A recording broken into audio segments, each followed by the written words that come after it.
Hello, and welcome to another episode of Babbles. Now, we're probably you crack inside, so I'm making a big cheers. Anyway, welcome to the show. It's Wednesday. It's 8:30.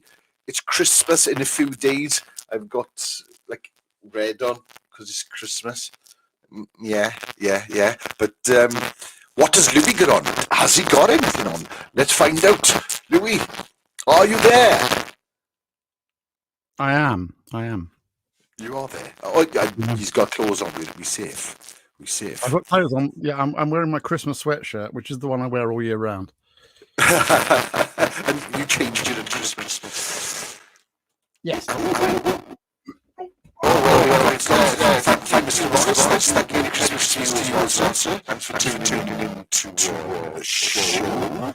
How's things? Why we see the charts. Not this week. I'm. Hello. Now, it sounds like you're in a BBC studio in the late 1960s, being directed by Waris Hussein or someone.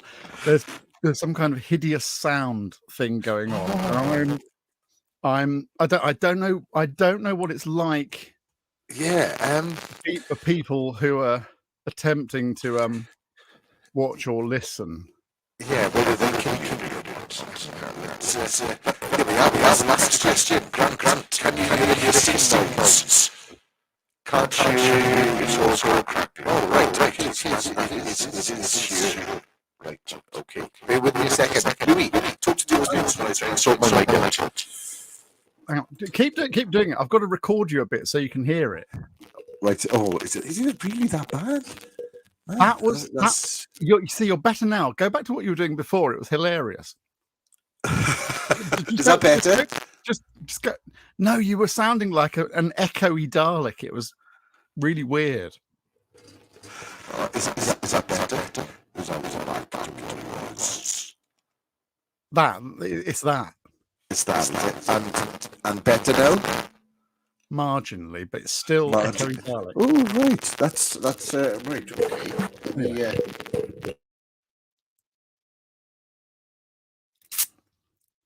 It's all live, folks.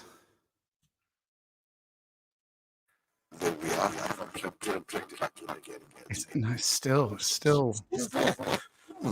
Right. Okay. Very strange. Right. So we'll be moving a minute, and then I'll swap mics. I've got a different mic, so we just get it out to mine. Well, get the mic out. Obviously, this is a family show, sort of. Not. As you can see, folks, it is a live show. If you can hear anything I'm saying. Just close the curtain and we'll send out Les Dennis. He can cover.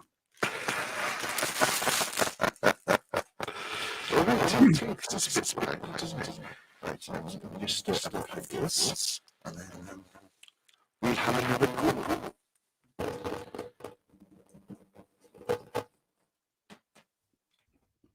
Anyway, what Mr. Benney is doing there is rewiring the microphone, and we can see his lovely brick effect. I think it's wallpaper. I don't think those are actual bricks. No, they're not actual bricks. Is that better? See? Yeah, there's none of the nastiness, and none of the crackling. But I think we need to set you up, dear boy, with send the boys from Maida Vale round to get you sorted out. Yeah, they're gonna have to. That's a bit mad because it's it's been working fine the last few. Luckily, I've got this one here as well, so I can. We can carry on now. Hiya, Sally. How are you?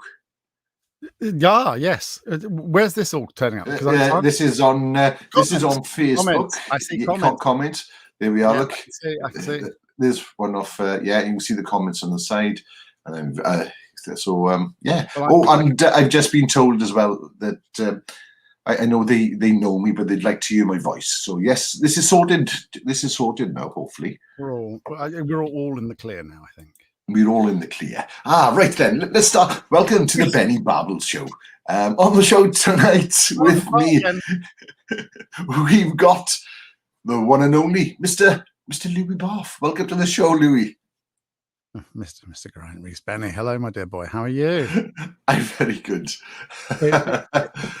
It feels like ages, but in fact, it was only last week in Morgan's. It was. We had a lovely breakfast. Oh, a very nice brunch. Yeah. Very nice brunch. And do you take advertising on this podcast? Because Yes. Sponsored by Morgan's Diner in Aberdeen. I'll expect a free brunch when I go there tomorrow, because I probably will be there tomorrow. And what about the Welsh Wool and Crafts Centre in Aberdeen Market? No, they don't give me anything for free. So you have to buy your wool. I have to buy my own wool. Yeah, this is why I've given up the knitting. Oh dear! I just knit chainmail now instead, because the iron works across the road. I've got a sponsorship with them. Sponsored by Tata Steel. So I'm liking your. This is your radio room that you're broadcasting from right now. I am. I'm doing this. I'm doing this from the studio. See, when certain stations that I was involved with, that shall remain unnamed, went tits up because of cunts. I built a radio studio at home so I could carry on shouting randomly at people, and I've done that ever since. And actually, I'm on another station now. See, the thing is, I do this show every Tuesday night now, and I do it from this room in my house. Yeah. But I miss going down to the studio. I miss seeing, you and various people. It's not quite the same. But tonight, when he said, "Oh, can you do next Tuesday?" I went, "Yeah." And I thought you meant daytime. And actually, Tuesday night at 9:00 is when I do the show. So, I've actually gone through my archive, and I'm broadcasting an old Christmas show from the old station tonight on the new station.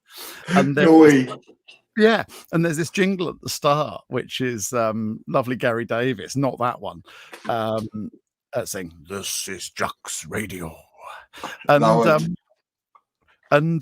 I have spliced in a very obvious, "This is not Jack's Radio." I was with him today, in fact. Oh, he's a great man. I love Gary. I was in fact, where did we go? Morgan's. It seems to be my office. Yes, my office. It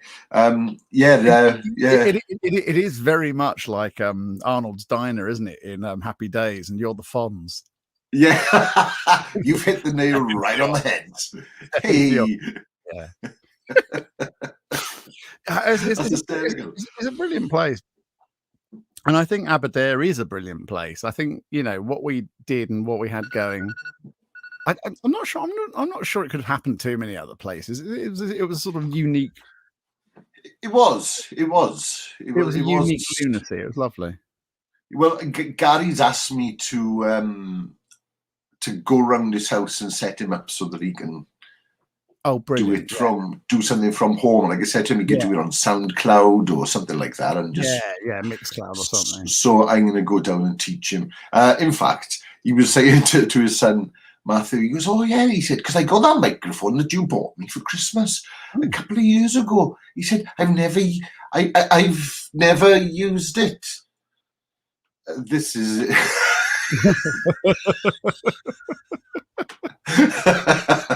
Matthew lent it to me. Yeah. Until I got mine, and then my daughter got me mine, which seems to be playing up for some reason.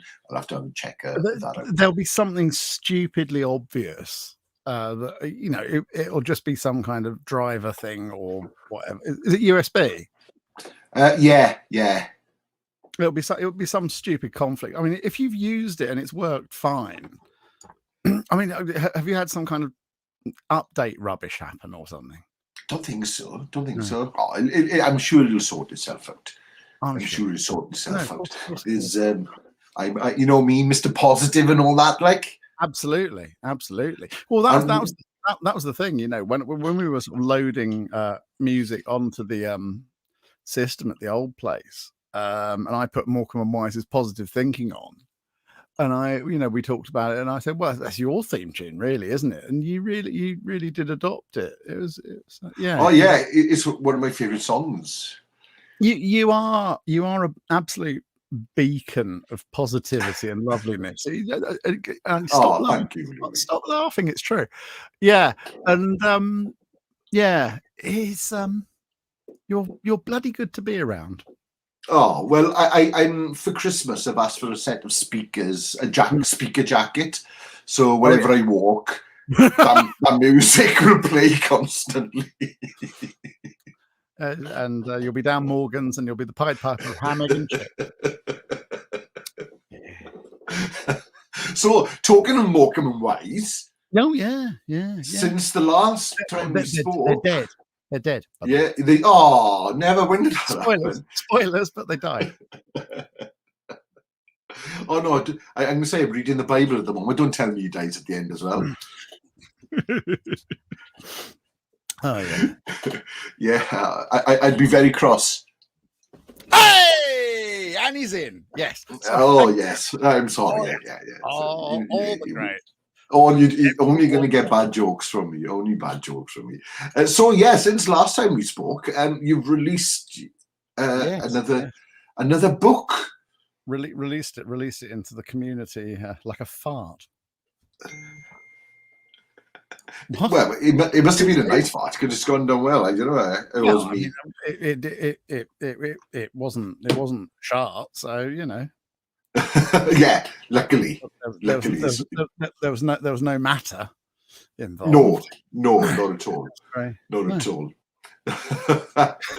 So tell us a little bit. It's about Morecambe and Wise. It's their story, basically, isn't it? It is the story. The story. A lot of the reviews and people who've read it say that the thing they like about when I write a book is that I fill in sort of all the old music hall stuff, you know, and talk about the time before they were famous. And that's a fair comment because it's an era I'm fascinated with, you know, this, and particularly the arse end of variety and it all dying, and the places all being closed down and trying to start a career in a dying industry.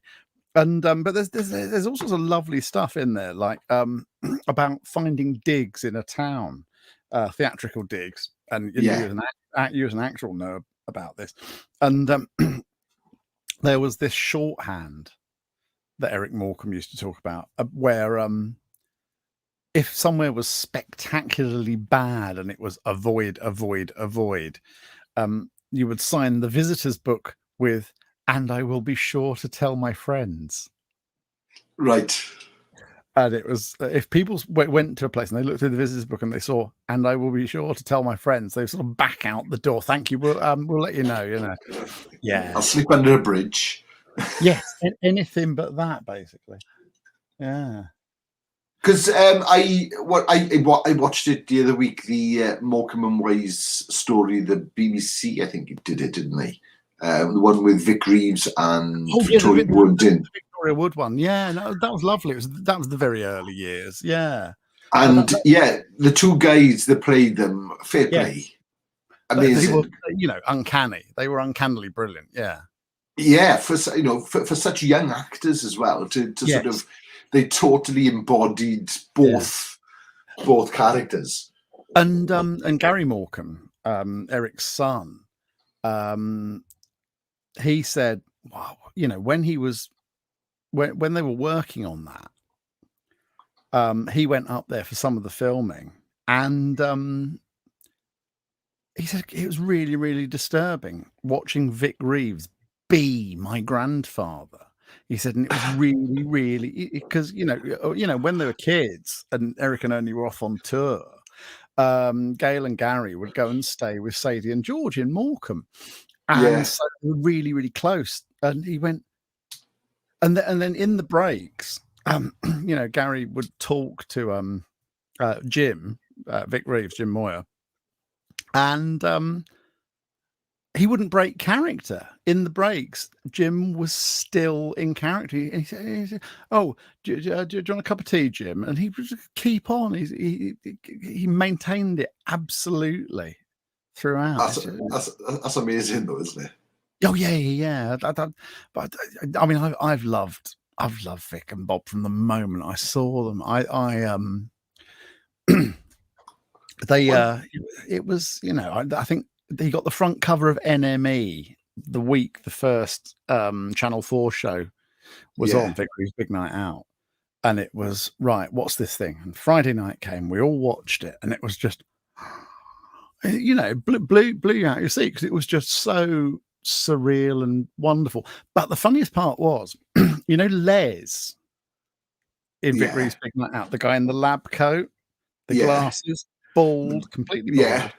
Yeah, row of biros. Right.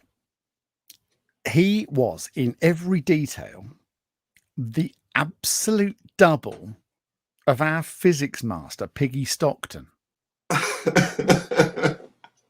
And on the Monday afterwards, we went in and we saw Piggy and we went, "Sir, there's a new show started on Channel 4 on Friday nights." "What's that, boys?" He said, "What's that?" And we said, "It's called Vic Reeves' Big Night Out, and you're in it." "Oh, I'll have to watch that this Friday. Right, I'll give that a go." And then the following Monday, he came and he went, "Oh, watched your program, boys. It was very, very funny. Couldn't see the resemblance myself, but he was a good man, Piggy." And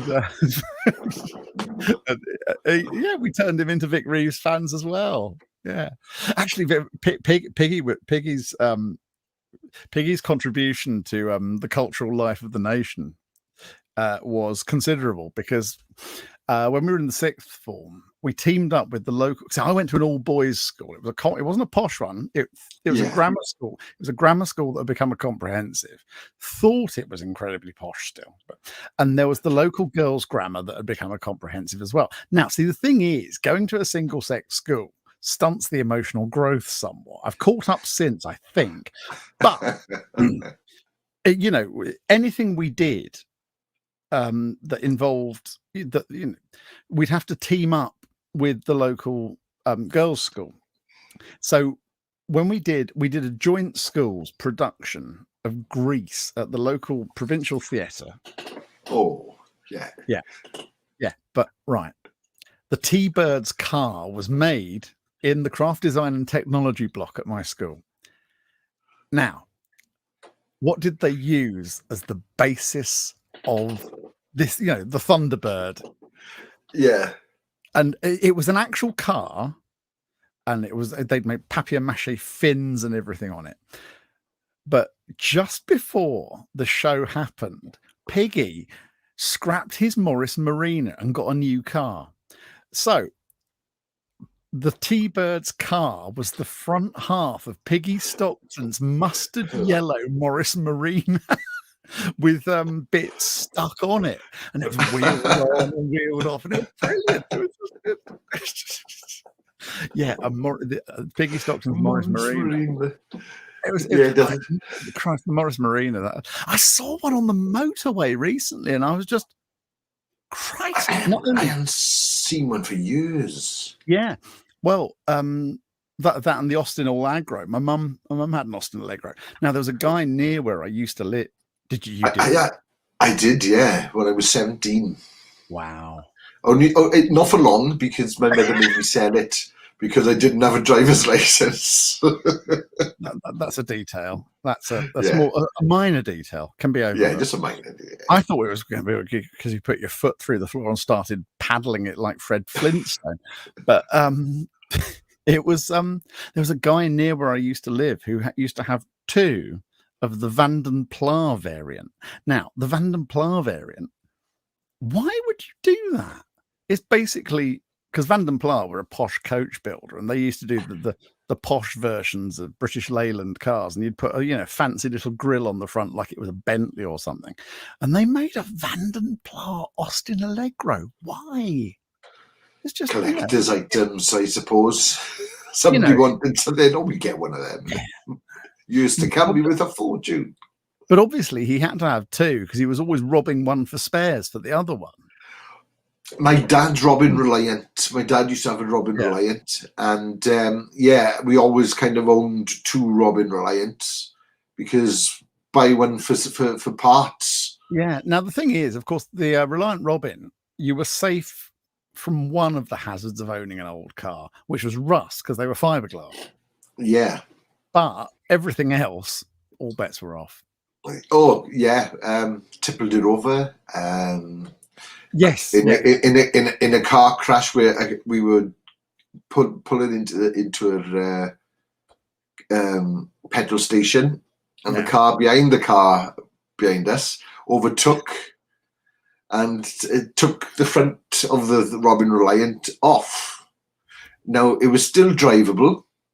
Yeah. Because all it did was take the front end of the car off. As much as it ever was drivable. Yeah, and so we drove home with the front of the car in the boot of the car.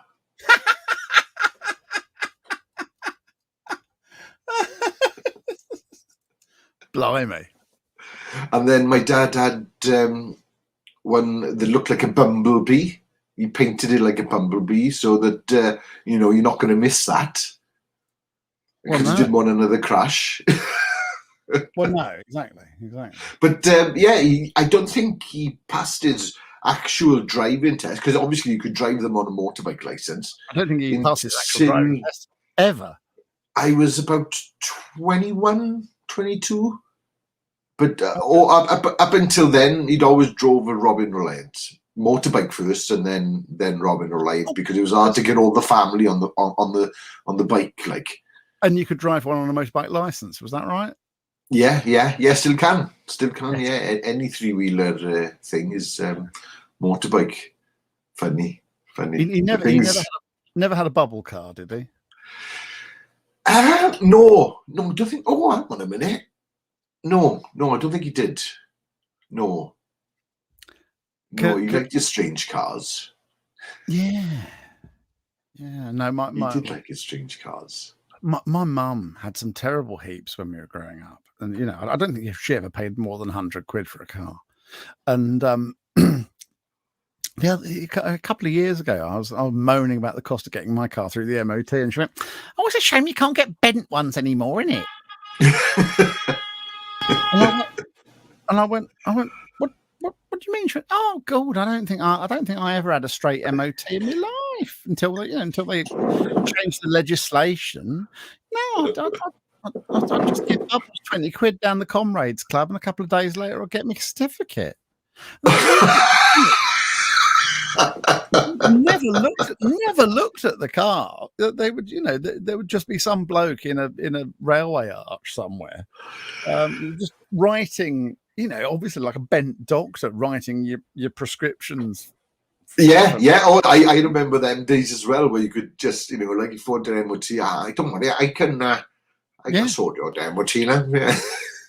See, the thing is, early today on Twitter, I got called an upper class twit by someone because I'd criticised Owen Jones. Because obviously, anyone who criticises Owen Jones wears a top hat, is Lord Snoozy. But my mum was a school caretaker, and I became lower middle class when I went to university, and then but we weren't criminals, but we were. I grew up on Fernhill. So it's, and I think I wouldn't change it. I really wouldn't change it, because you knew people were dodgy, but they were good people though. They were. And I just think of all the blood, because go down the club with my granddad on a Sunday and sit in the corner with a lemonade and a bag of crisps, and then when I got to 13, I'd be sat in the corner with a half a bitter, And by the time I was 14, I was up at the bar with the foot on the rail with them, and it was just everybody knew I was underage, but I was big for my age, and I wasn't allowed to. And the thing was, I wasn't allowed to buy drinks. Fucking hell! Sorry.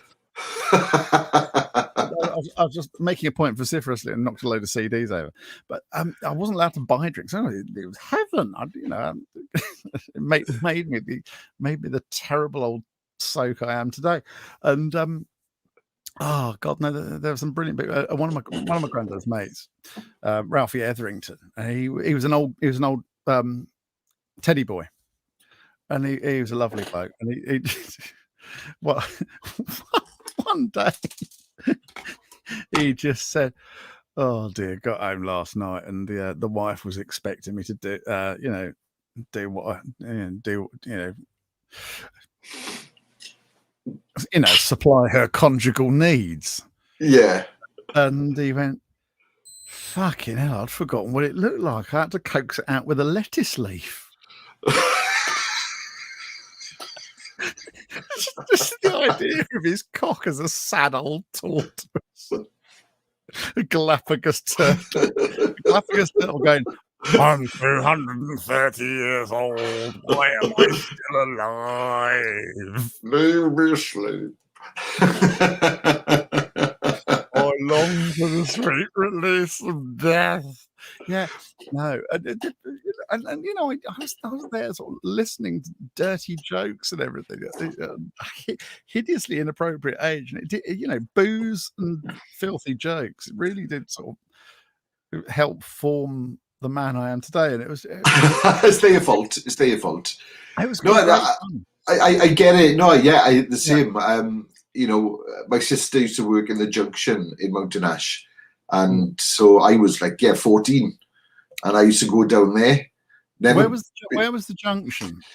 Do you know where Londis is now? Mountain Ash Inn, right to the top as you're going into Mount. Yeah. Well, we're all on the left-hand side of the road. Just by the average speed check. Yeah. You've got the a big gap, the houses as you come over the brow, and then it's a big gap then. And it used to be there should be a huge like workman's hall, but there, and it was called the junction. Oh, yeah. It ended up being called the junction, and so and I used to go there, and exactly the same thing. I'd be standing with the bar with them, and then they got me to join the darts team.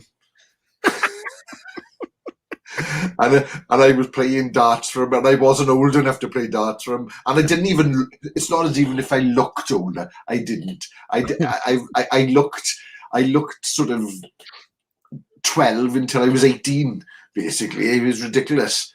And but the other day when we were in Morgan's, we were talking about teenage years and clothing. And you told me the story about you got your jeans and your jacket. Oh yeah, faded to the right degree, and then your mum chucked out. And we were talking about some of my favourite shirts ended up as dusters. That old thing. No, you don't want to keep wearing that. I've got you a new one from C&A. I don't want C&A, Mum. No, I had a chippy T-shirt, right? And I'd saved up and bought this thing. Yeah. It would have probably been a year's pocket money or something like that. Yeah. And that went missing one day, and I found it in the sink. Yeah. Oh, I don't know that, God, they love. Well, you've cut it up. Oh yeah, it was. Oh, I don't know. I don't know where that's gone. Yeah. Right. Okay. Well, she did have a habit of shrinking most of my clothes, so probably that's what she'd done. She shrunk it. Oh yeah. And thought, right, if I cut it up and use it, sorry, love, I didn't really shrink it. But then you told me the beautiful story about her replacing it. Oh yeah. With the bluest of beautiful blue that you could find. It's like, what? It doesn't even go with my jeans. Oh, it's nice. It's nicer than the old one, that old thing. No, it's a nice. Don't you want a nice new one? I had rubbed stones on it. You rubbed it against the wall to wear it down. And tears in it. One of my best friends, Stephen Gilchrist, got a leather jacket, and when it got it, it was too new, and I had to drag him across a gravel drive in it to make it look faded, make it look older. Yeah. And I was, he's a big lad, and it's sort of, dragging him across a gravel drive in a leather jacket just to make it the things we do for fashion. Yeah, exactly. Oh, yeah, I've done some crazy things for fashion, and then I look back at the time thinking, oh yeah, I looked at dogs. I was the bee's knees, and then look back at pictures and go, why didn't anyone tell me? Why didn't anyone tell me that that I was leaving the house looking like that? But then it's made me into the man I am today, I would say. It's important. Is your show just about to start? I've just started it. I'm multitasking. It's brilliant. Same year. That's what I'm doing. I've just had a million messages come through all at the same time. Oh, right. So I can't turn. I can. I thought I couldn't turn it down without turning the actual show off. Oh, that's okay. No, that's the thing. Yeah. Now, if anyone's listening, you could go over to not right now. No. Not right now. No one's listening. It's a contractual obligation thing. I'm just making sure they don't get dead air because I care about these things. It is. I kind of do miss the radio presenting side of things. I really do, but I don't miss the string. Right? It's every Tuesday. That's right. I think having it every Tuesday. I think you've got to have that discipline for it to work. For me, it's just nice. Oh yeah, it is. But that's the thing. I have no discipline on my time whatsoever. Yeah. So I'm. This is why this suits fine. I go when you available. That okay, we'll do it. We'll do it then. But I do miss the old radio. I enjoyed doing the breakfast show. And the afternoon show as well, but I miss Elvis doing the radio show as well. They used to be quite fun because you never quite knew what was going to come out of his mouth, and I never know. Try a cheese grater. Yeah, I should have tried a cheese grater. Sally was saying I should have tried a cheese grater for my jacket. I didn't think of that. Let's see, what else we got? Ain't that the truth? We've got quite a few people watching and subscribing. Not subscribing. What's the word? Joining in. But this is the best way. See, we broadcasting on so many networks at the moment. Live, many networks. Many networks. And this one, unfortunately, we were just broadcasting half of the conversation because it was. Oh, that's all right. Actually,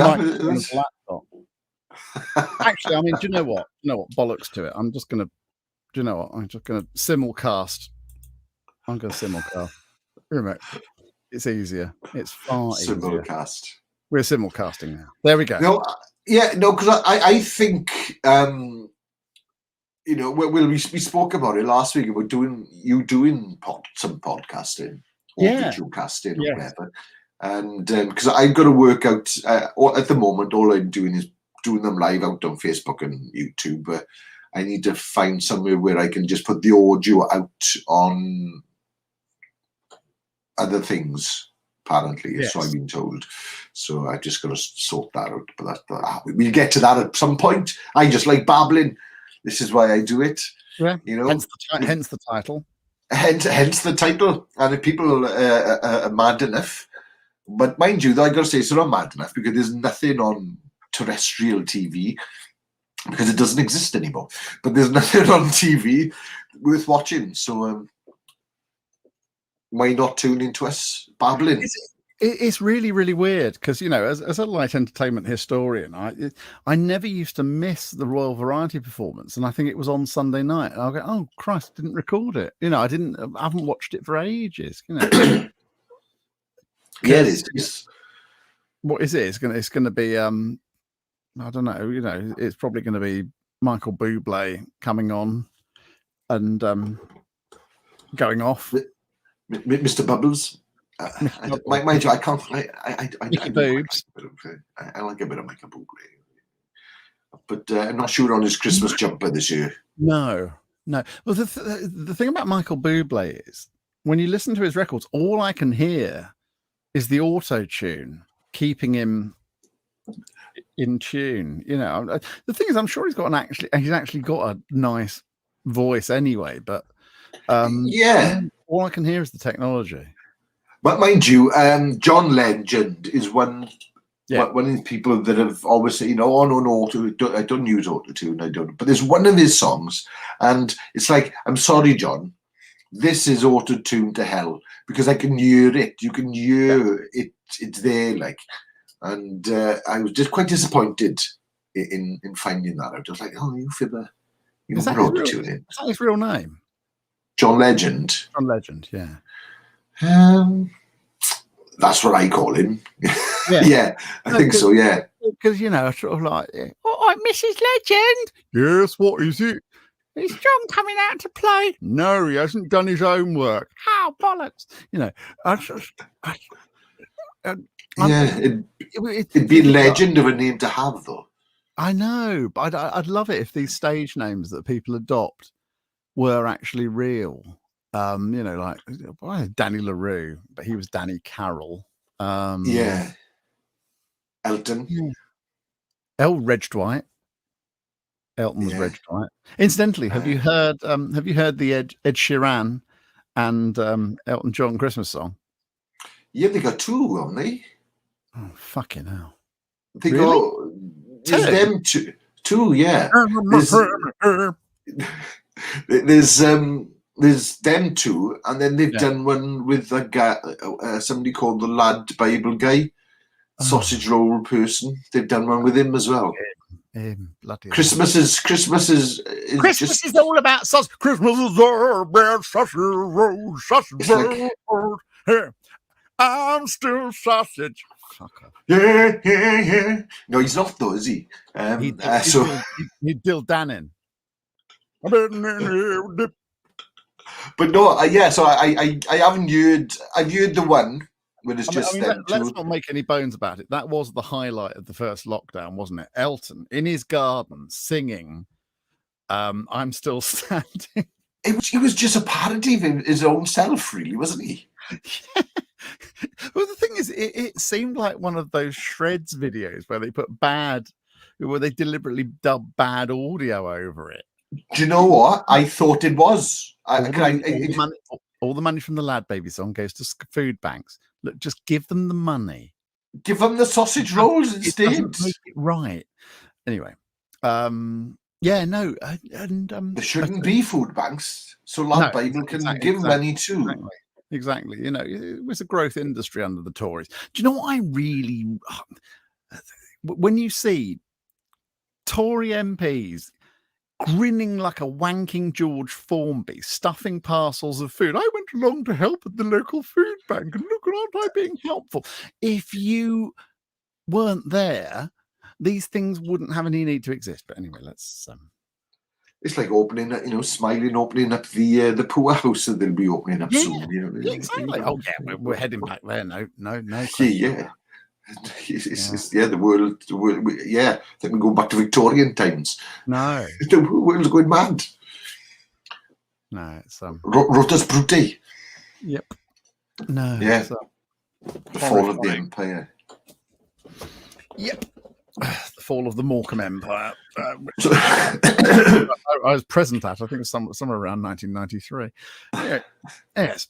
No. No. It's not the British Empire. Mind you, our government seems like the British Empire, doesn't it? Oh, Nigel Barry might as well be the Prime Minister. I think my Mr. British was slightly more capable than this shower of fuckery. Yes. Oh, I used to love the British Empire.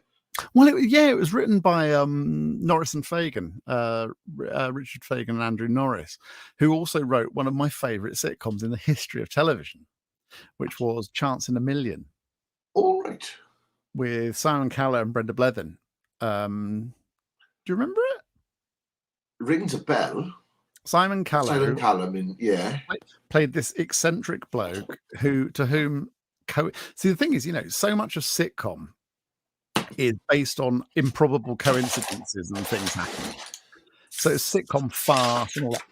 And with this, it was nothing but coincidences, and so he'd end up being mistaken for criminals and put in the cells overnight and all that, and everything would. And he was, and his girlfriend was Brenda Blethyn, who was this sexually repressed librarian. And I've done a film with her. Yeah. Well, I haven't done a film with either of them. But I did meet Simon Callow at an awards lunch about 20 years after the series. And this was in the days before it, because it's now available on DVD and all that. But this was in an era when it was just in the memory, Yeah. something. And I got talking to him and I said, I was a huge fan of something you did years ago. And he said, oh, what was that? What was that? And I said, oh, it was a series called Chance in a Million. And I thought, Simon Callow, Royal Shakespeare Company, and, very, very distinguished actor. I sort of slightly worried that he was going to be, oh, that old little thing. Oh, I did that when I was a young and foolish boy. Whoa. And he went, oh, you remember that? Oh, I love doing that. I loved that series so much. I loved playing him. I loved working with Brenda.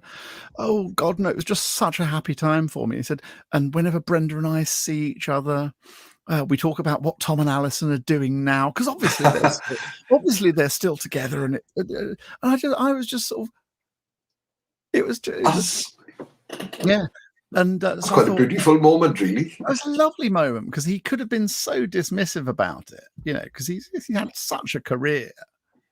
But he loved doing it, and I did 3 series of it, and they're what was it called? Chance in a Million.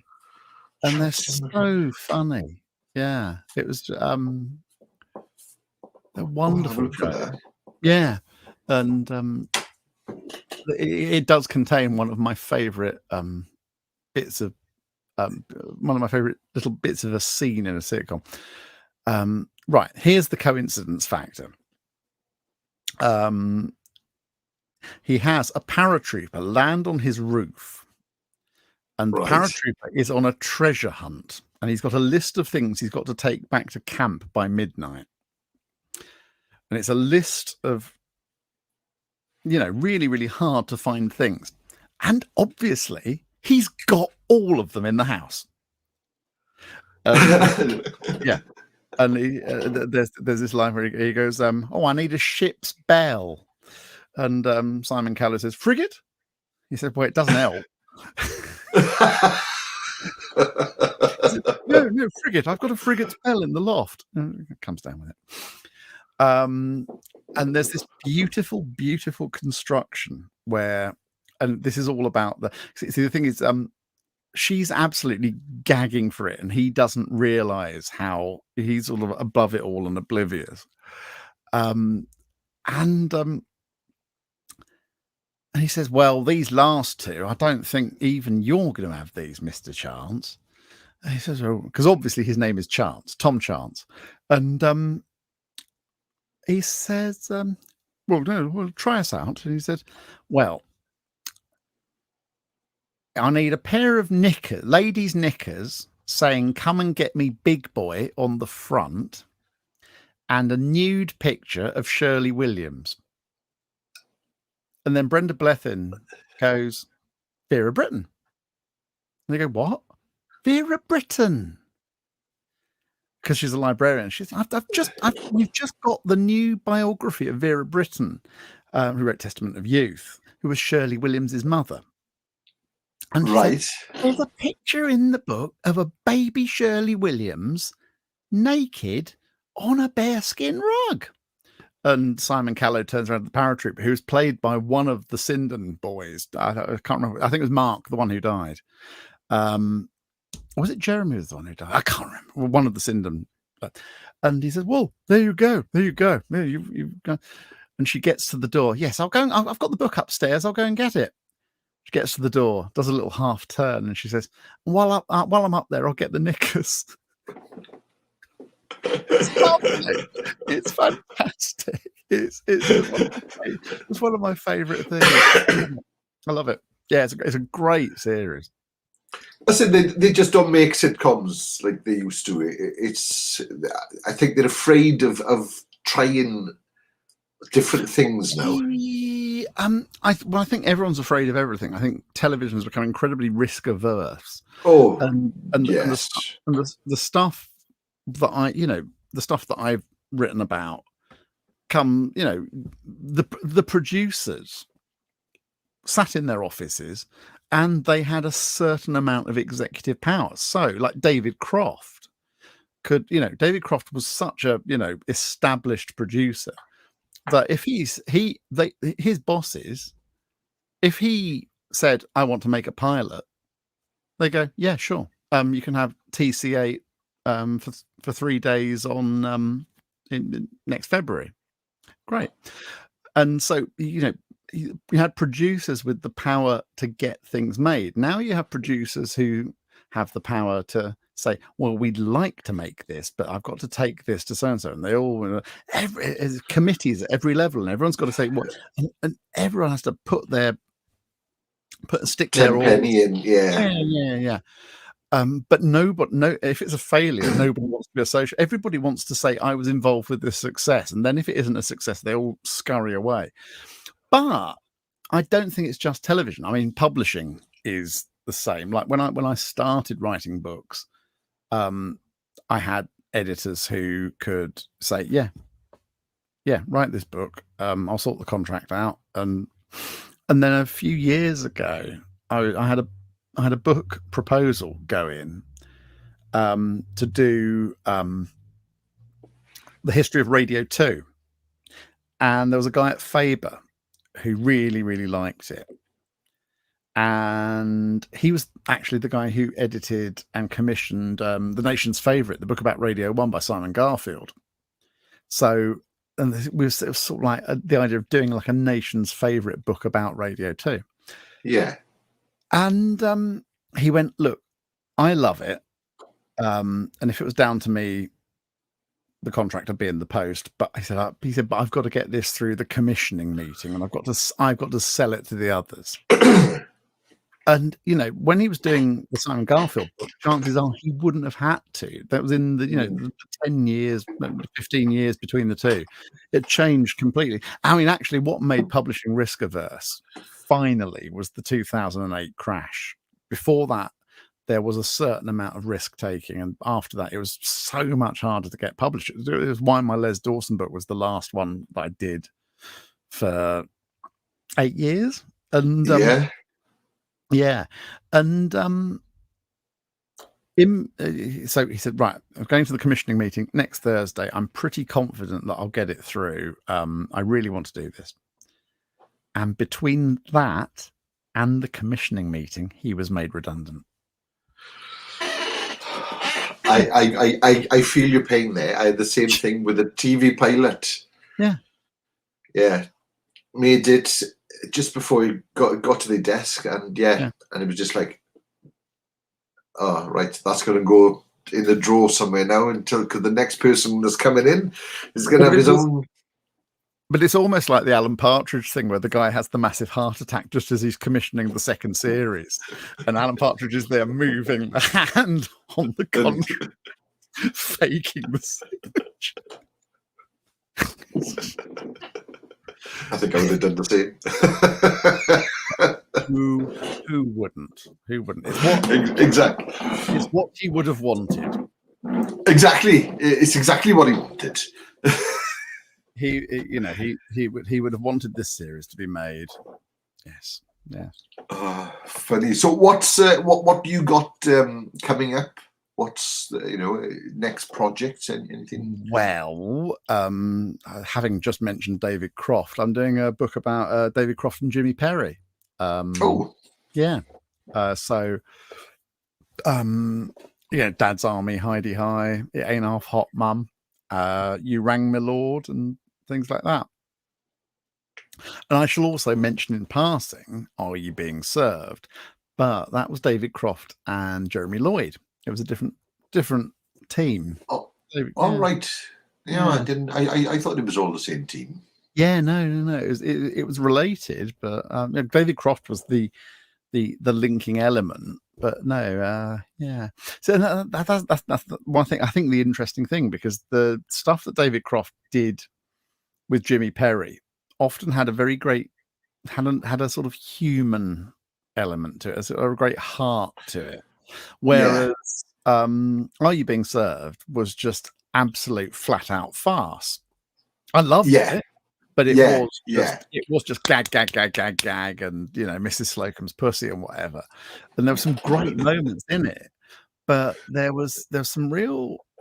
I mean, if you look at Heidi High, the whole Peggy thing, and how they built. It started out with Sue Pollard, and she was going to be a minor character, and then after a while they realised, no, she's one of the stars of the show now. And they built the part up, and they built her up, and all that. And they were very, very clever. What David Croft used to do, and I think this is, and you probably couldn't do it now because of the money involved. But every time he started a series, and it could be Dad's Army, and this was every time they did a new run of it, every year, he would start the process with a month to 6 weeks of location filming. And he would make sure it was, they did loads of it up in Thetford Forest in Norfolk, and Heidi High, they did it at a holiday camp near Harwich in Essex. And what Croft did was make sure that everybody was needed for all of it, and they were paid to do it all, and they were there, and they couldn't just come and go. They all lived together. They'd be in the hotel together. They ate and drank together. And every one of those casts became a family. And each year when a series started, if someone new came into the cast, it was the perfect introduction to how it all was. And Croft and Perry used to watch how things were and what was going on. I mean, they all got on. They all loved each other. But the Croft and Perry would notice, right, okay. And, one of the things that Croft noticed was that Arthur Lowe absolutely adored Ian Lavender and thought he was the bee's knees, really brilliant. And they got on like a house on fire, and, So as a result, Croft and Perry started writing loads of two-hander scenes for Mannering and Pike. And it was all from just watching them and how they were. How they work together. Yeah. And, the whole Sergeant Wilson thing, that was just entirely based on watching John Le Mesurier, who was this lovely, languid man. I mean, the thing is, actually, John Le Mesurier was quite a bohemian. He used to go to Ronnie Scott's and smoke a joint while he was listening to the jazz. He used to wear a tattered beret, and everyone loved him. But and because he was married to Hattie Jakes for a while, wasn't he? Yeah, he was married to Hattie Jakes, and then his second wife was Joan, but she had an affair with Tony Hancock, and when that finished, she went back to John. But he was this you know, he because there was that TV drama a few years ago with Robert Bathurst playing him and the great Ruth Jones playing Oh, that's Hasselhoff. right. Yeah, yeah, yeah. Yeah, and I remember that. Yeah. that captured it pretty well. I love Ruth Jones. I think she's wonderful. And I was once on a train, and she was on it as well. And I didn't want to make a scene or anything, so I just sort of like I sat there, and I think she was with her sister and their kids. They were going to London for a museum day or something. But there was just one little moment in this journey where I caught her eye, she caught mine. I sort of nodded and smiled, and she nodded and smiled, as if to say, and my nod and smile was saying, "I think you're brilliant," and her nod and smile was saying, "Thank you, and thank you for not bothering me." And I just thought, yeah, that's good. Yeah. That'll do. And it was just, you know. Actually, one of the things that I've noticed, because you think, would that have worked in this age of mask wearing? And I think the answer is yes, because we've been forced into a situation where we have to use our eyes far more, and it's, the eyes are very expressive. I think you can. Yeah, the eyes give away everything. Yeah. Oh, they're the windows to the soul, aren't they? They are. That's right. That's right, Jim. That's right. Yes, limpid pools. Yes, letting eyes are the windows to the arsehole. Yes. It shines. It's lovely. Yeah. Oh, Derek and Clive. Yeah. I The lobsters weren't saying they had the upper hand. Jane wasn't saying she had the upper hand. It's the worst job I ever had, getting lobsters out of Jane Mansfield's arsehole. Oh, that honestly, that whole album, I got it on my phone, which is strange sometimes because it'll come. I'll put music on my phone and I forget that that's on there. Yeah, and then sort of the next thing you know. Oh yeah. You don't want it just coming on randomly in the car, particularly if you're carrying children around, Yeah, not good. But I remember I used to have it on vinyl. Yes. And the front cover was just vomit. That was Ad Nauseum. Yeah. And then I lent it to someone. Yeah. And never saw it again. Yeah.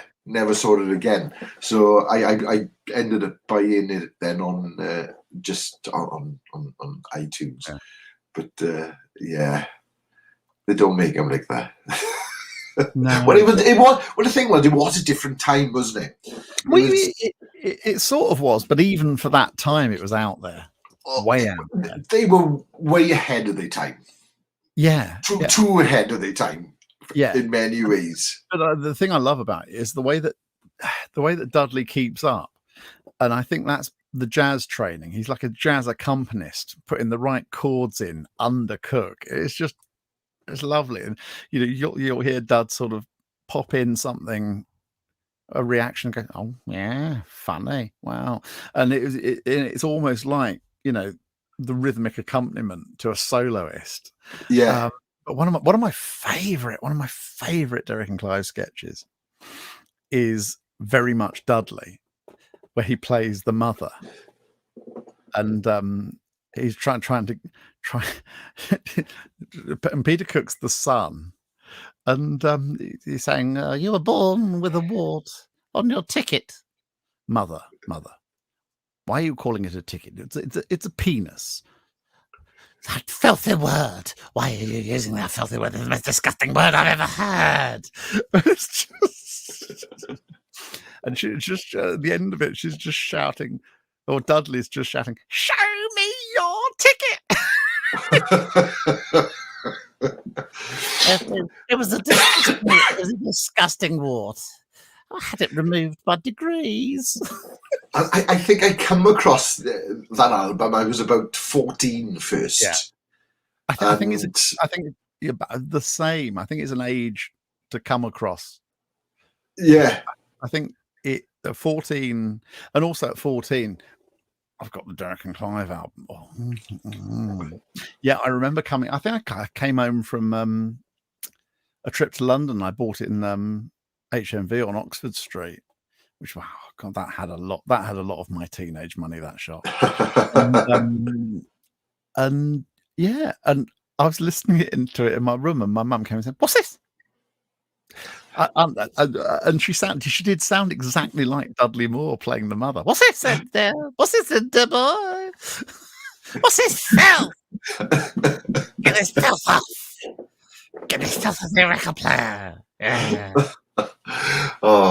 That's it. And people don't realise, if it hadn't been for Derek and Clive, we wouldn't, and Dudley and Peter, you wouldn't have had Monty Python.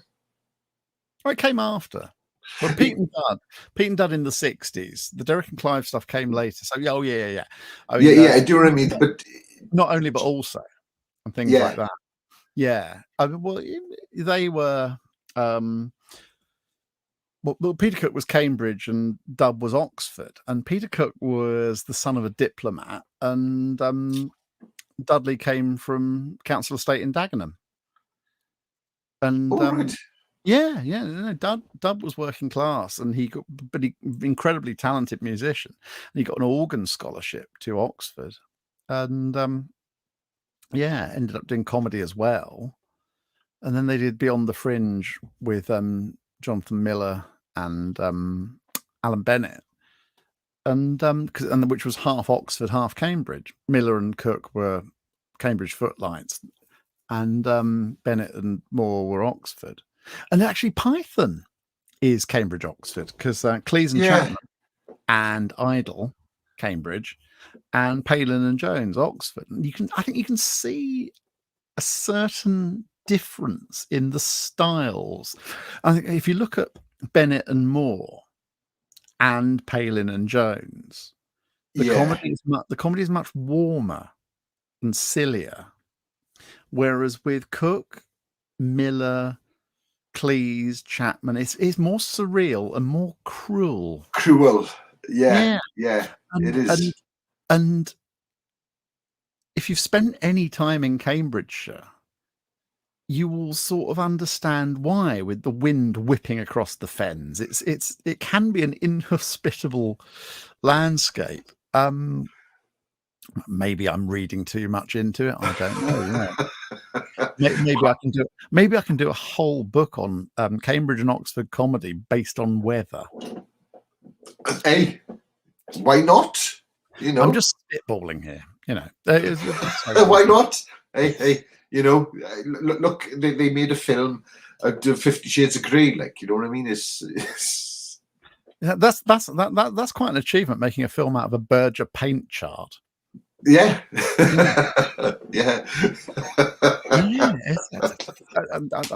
I've not read 50 Shades of Grey, but it's not something that I've read, but I've been told. No. Yeah, it just don't. There's more spelling mistakes and punctuations than my writing, so there's hope for me yet. But and it's one of those books that probably sold incredibly well and is now cluttering up charity shops for the forevermore. It's possibly the Leo Sayer endless flight of books. It makes you feel like dancing, Absolutely. I want to dance the night away. You make me feel like dancing. You got it when you're talking. You got Leo Sayer. I love a bit of Leo. See, the thing is, that album was never off in our house in about 76, 77. My mum loved a bit of the Leo. Yeah. And of course, he's given us the rhyming slang for an all-dayer. I'm going out on a bit of a Leo later. Oh, I didn't know that one. That's a new one. Yeah. I've done a Leo. Going out on a Leo, on a bender. Going on a bender. Did he move to Australia? Scoops. Quite possibly. But I think he's come back now, because I saw him at I was at a private view of an exhibition, and there he was. And obviously, all of the curly hair's there, but it's now grey. It looks quite like a pocket Simon Rattle.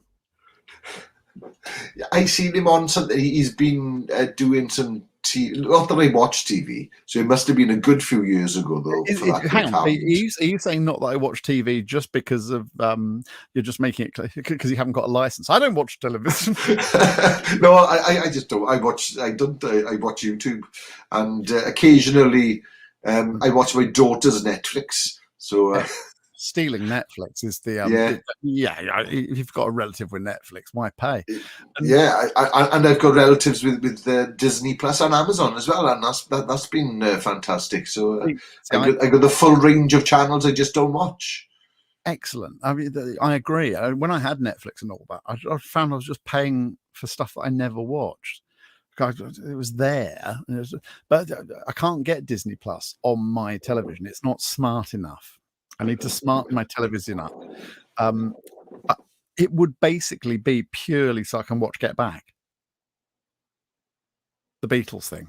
All right. Yes. That'd be the only reason. I'm waiting for Christmas week to watch that. Yeah, because there's going to be nothing else that I'm going to be doing, and I thought, right, I'm going to keep that for Christmas week.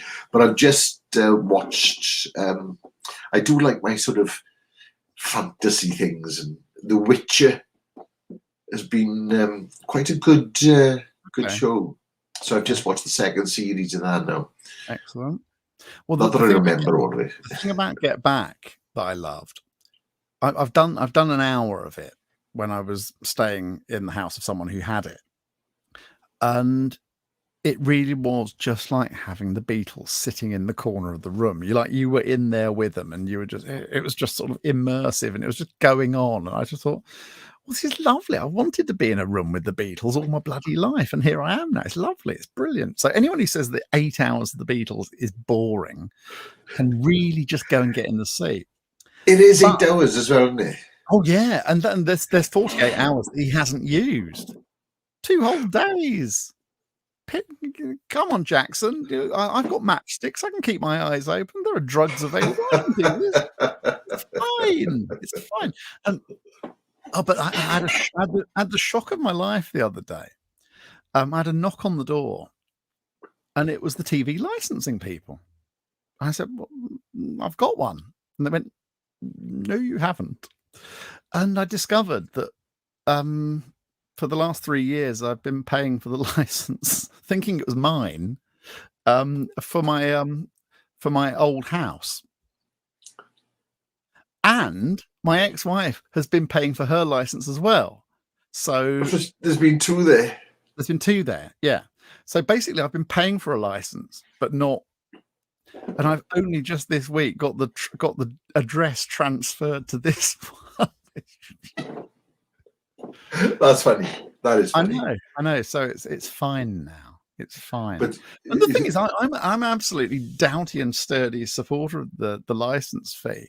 So the idea, that bloke on the door said, and I was in the bath. I got out of the bath to answer the door because I was expecting the parcel. So I'm standing there in a towel dripping, and he's saying, "Oh, you haven't got a TV license." I said, "Look, I'm in the bath. I'm about to go out."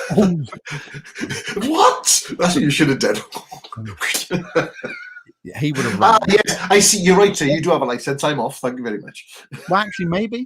Who knows? He might have gone, well, can I just come in and check your license? That would be a great porn film, wouldn't it? The TV license. The TV license. Yeah. Who is it who did that joke about porn giving people unrealistic expectations? For example, being able to get a plumber within an hour. Yeah. Oh, I can't. But yeah, it's true though. Yeah, it's. Well, and I've tried. I've tried the pizza delivery trick.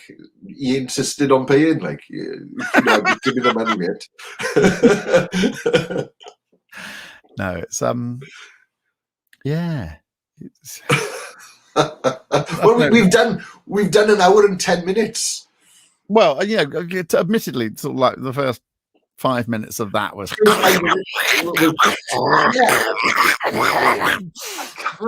Mash gets smashed. Sorry, what? I can't quite understand what that's about, so I'll have to sort that out. Yes, Maybe we'll it's because that's a bit of a pain. Otherwise, it can be sent back and they can send a new one. have to send the letter.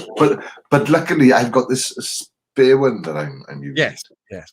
Luckily, it's here. So yeah, so Christmas. Are you looking forward to it?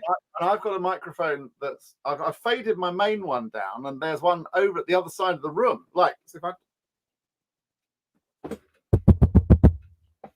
Oh, that's just showing off. I know. That's just showing off having two. That's the guest microphone. Which, seeing as this is in my spare bedroom, would you like to come and guest on my radio show? Would you like to come and do a guest spot on my radio show? But the fact that there is a double bed in here as well is excellent acoustic treatment. Yeah, that's my excuse. Well, I suppose it is that the mattress is going to take a lot of the pounding. I don't know what you're talking about.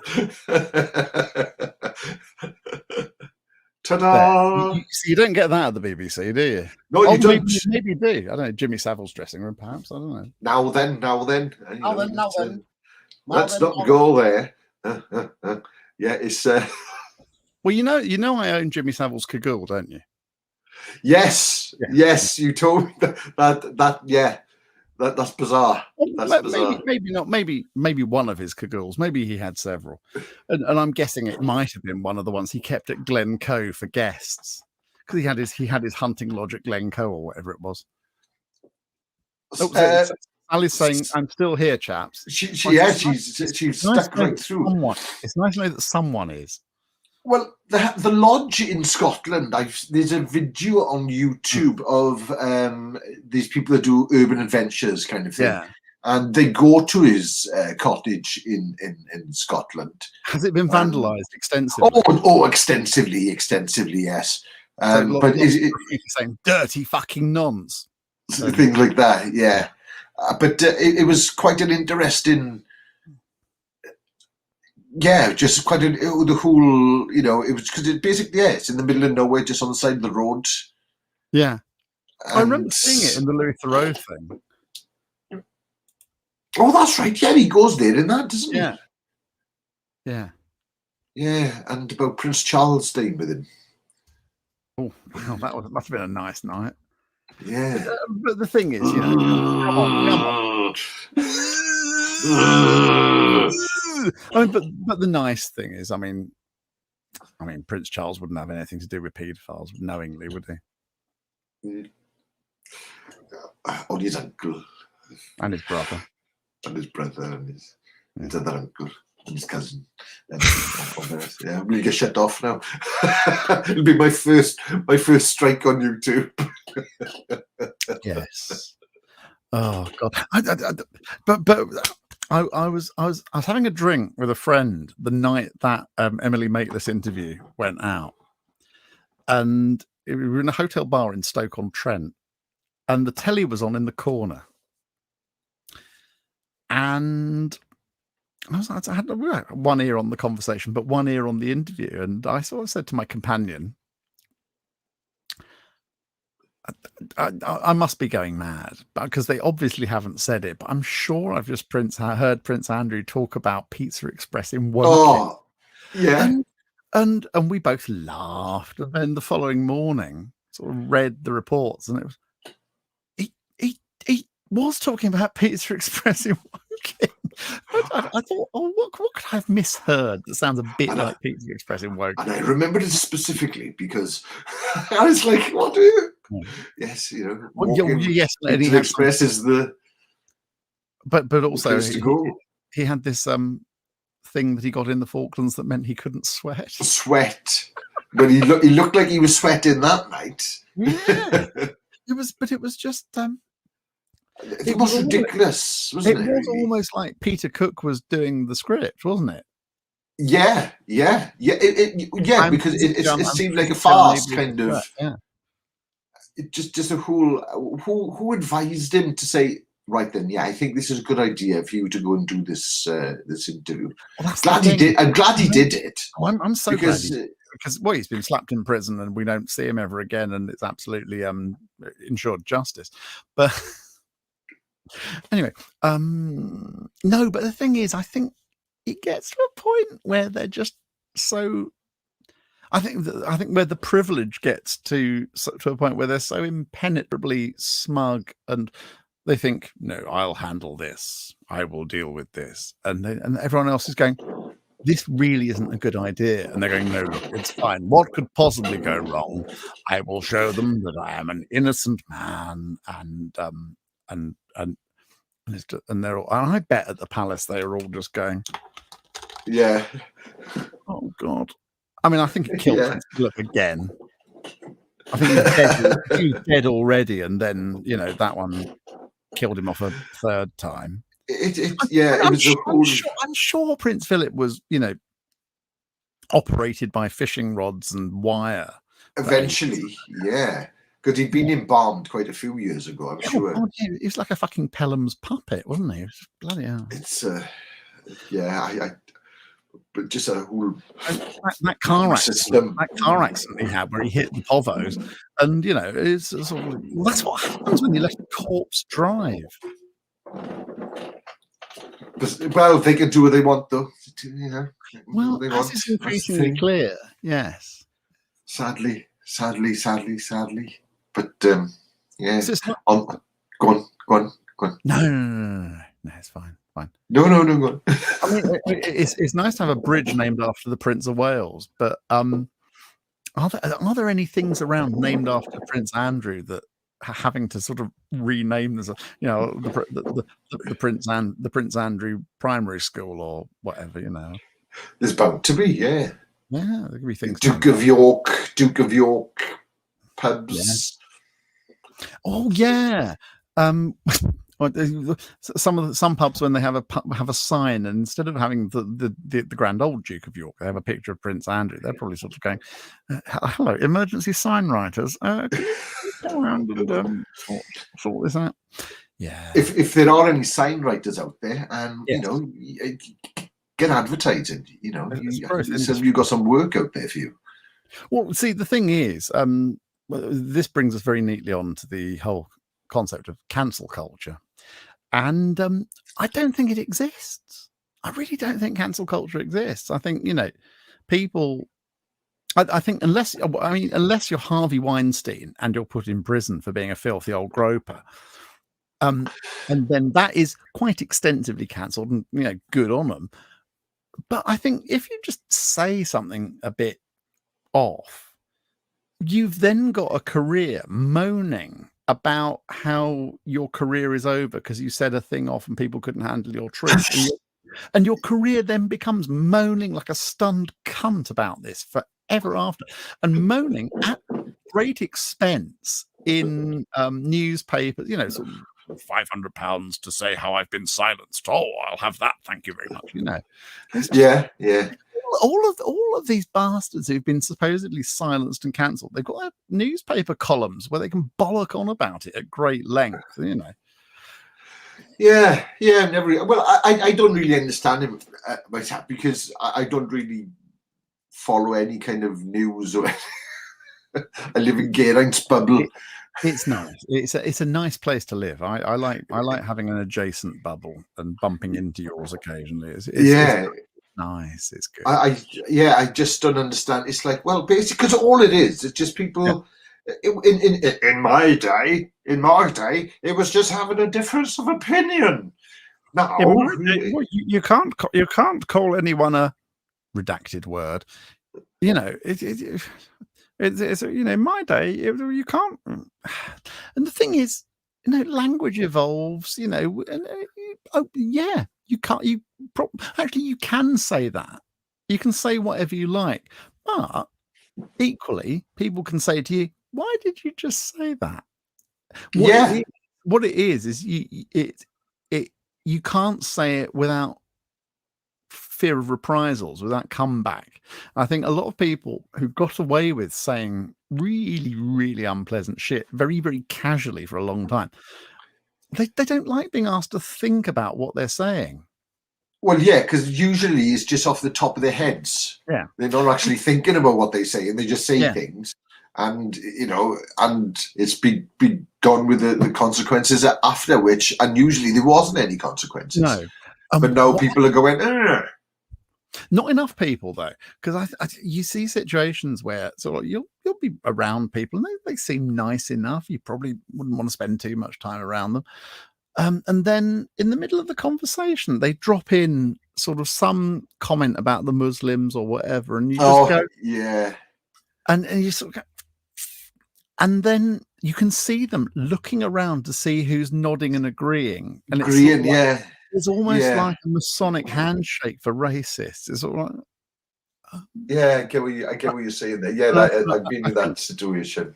Yeah, it's well, and you look round and you think, oh, that's disappointing because I thought you were at least tolerable. Yeah, in small doses, but yeah. But I have to say, I mean, I think you get far less of that in Wales than you do in England. That's because everyone in Wales is lovely. We're all lovely people.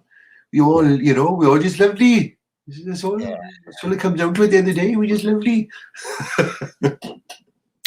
Well, especially from the valleys. I would tend to agree. But also, the valleys. It's a beautiful place, and it's a place of immense kindness. But it's not without its price. So, for example, you'll have people who look out for you, but will happily gossip about you. Oh yes. Yeah. Oh well, yeah. That's the downfall with the valleys of. Yeah, you never have any private business because everyone's going to know. Yeah, exactly. But also, if you go out on a night in the valleys, there's usually an edge to it, and it's all bonhomie and good old boy, all right. It's just quite often just teetering on the brink of a bit of a fight. Oh yes, they wouldn't be the valleys without that. Really, you want to go to Pontypool? It's never teetering. It's never teetering. No.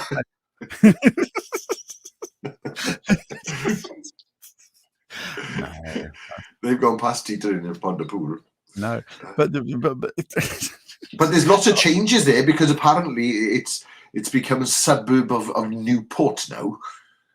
Almost a suburb of Bristol. Yeah. It's it's sort of I don't think Aberdare's at any immediate risk of becoming a suburb of anywhere. No.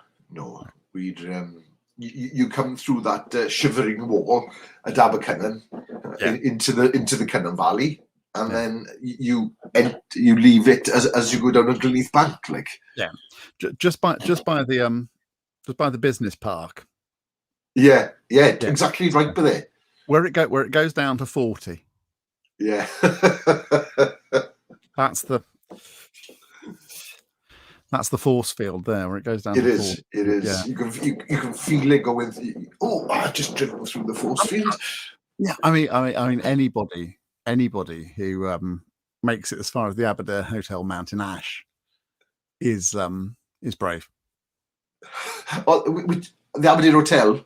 Yeah, for the traffic lights. Yeah. Oh God, yeah. Many lights in the Aber. Oh, so yeah, but I'm a Mount boy. I'm born, bred, but but no, I've gone up in the world to Aberdare. There's a saying that I used to use as Elvis as one of my opening lines, where it was it comes from Mountain Ashville RCT, where the men are men, and so are the majority of the women, because. Yeah. I hear you. Yeah, it's and it's funny. I done that in Mountain Ash, the Mountain Ash Inn. I done that line, and I was like, "Oh, what kind of reaction am I going to get?" And all I had from the women was, "Yeah." I was like, "Yeah," because I'd rather fight the blokes than the women. Because at one time, the Mountain Ash Inn was a really hip and happening place to be, wasn't it? It was, yeah. It's because the guy who ran it knew everyone, all bands like the Happy Mondays and stuff. Yeah, And what's his Lakey had name? it, yeah, Anthony Yeah, Rivers, yeah, Tony Rivers. That's it. Yeah, we follow each other on Twitter, and yeah, it's interesting because there was a lot going on. I mean, obviously, I suppose the Stereophonics coming from Commandment and all that. Yeah, it's an interesting place. I love it. I absolutely love it. I'm very, very glad I ended up here. It's Oh, we're glad that you're here as well, Luke. Oh, that's very sweet. We are. No, I We are. I looked at all the valleys and I drove around them and all that. And I considered Treorchy because I think Treorchy is lovely. And I think that's got a good vibe to it. And the main run of shops wins all sorts of awards, doesn't it? For lots of really good independent shops, butchers, bakers, and all that. So Treorchy is lovely, and I've got lots of mates over there. But when I drove around Aberdare and walked into town, I thought this, feels like a town, whereas places like Ferndale and all that just felt like a street. Yeah, because you just drive. It felt like a long, thin street with some shops and then houses on either side of it. Whereas Aberdare feels like it's got a nucleus. I mean, Treorchy is a long, thin street with shops, but it doesn't feel like that. There's something to it. It's a very wide street as well. It. I think that very wide. I think that adds to something, makes it look much bigger than thing. But Treorchy is very wide main street. I mean, and the thing is, I think a lot of and also Treorchy has I don't know if it's picked up again since COVID, but it used to have a monthly jazz club at the rugby club, which was brilliant. All right. Oh yeah, and you used to get Dave Cottle coming down from Swansea and doing stuff. But I think a lot of the valley towns are hemmed in by the terrain, whereas Aberdare is a little bit wider, so it could stretch out a bit more. Yeah, and Treorchy isn't quite as wide, but there's enough. And then somewhere like Ferndale, there really is just that bit. Look, that's where your town's going to go, between those two bits. And of course, then you've got that row of houses up at Crumlin that's just been demolished because it was the most polluted place in the British Isles outside London. How? Well, no, it's the 472, the main road going up. Ah, right. And basically the houses on one side were trapping all of the gas. Right. So they demolished the houses to let the stuff just float away. On the other side, but it was such a narrow street with such a massive, with massive traffic. Basically all of the big lorries going between Pontypool and Newport and all that would go up there. Yeah. Like say for example, it was a Tesco lorry or whatever going from one to the other. And what I find really fascinating is that in 10 years' time, there will barely be any trace that there were ever houses there. Because you look at some of the pictures that get posted on the Facebook group, A Bit of Old Aberdare, which is fascinating. Yeah. And I wasn't here. And you get all the people go reminiscing about how it was great and how you could leave your door open and all that. But I'm sort of looking at it going, where's that? Well, how does that fit with that? Where am I standing? What am I looking at? And you realize, oh God, that's all completely gone. And also you like the whole bit where the bypass is. And there used to be railway track and railway track, shops. And you realize that Duke Street, you stand on Duke Street and half of Duke Street is gone. Gone, yeah. Completely. And it's just to make way for the bus station and the bypass. And it was just, oh, okay. And there's places like the Iron Bridge Hotel and all that and a level crossing. Yeah, the Railway Club. All those places were there. Yeah, because I'm old enough to remember the Railway Club. That it was still, that was knocked down for the bus station. Yeah. But it was, Aberdare in its day was so busy. It was, people used to bus in on the weekend Oh, what was to it? come to Aberdeen. It was the Queen of the Valleys. It was the Queen of the Valleys, but you had so many.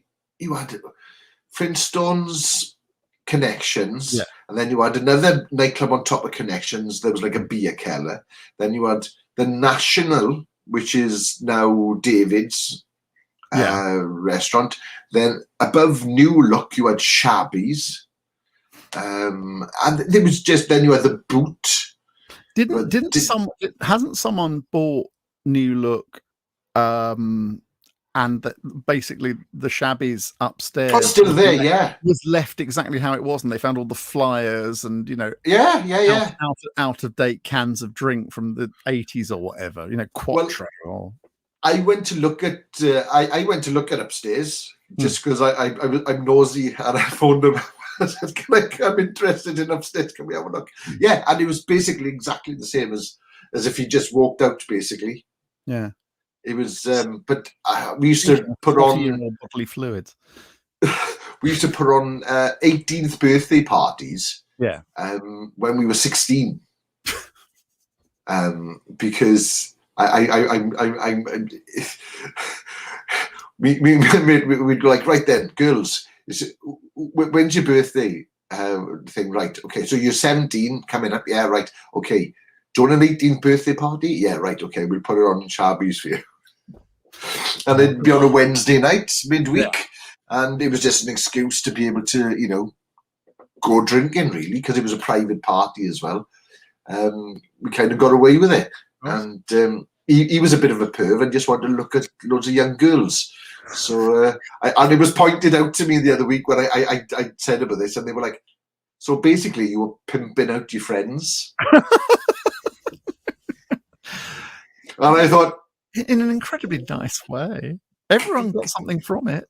Yeah, they were happy doing it because they had a night out as well. But and free drinks. So but I hadn't really thought of it that way.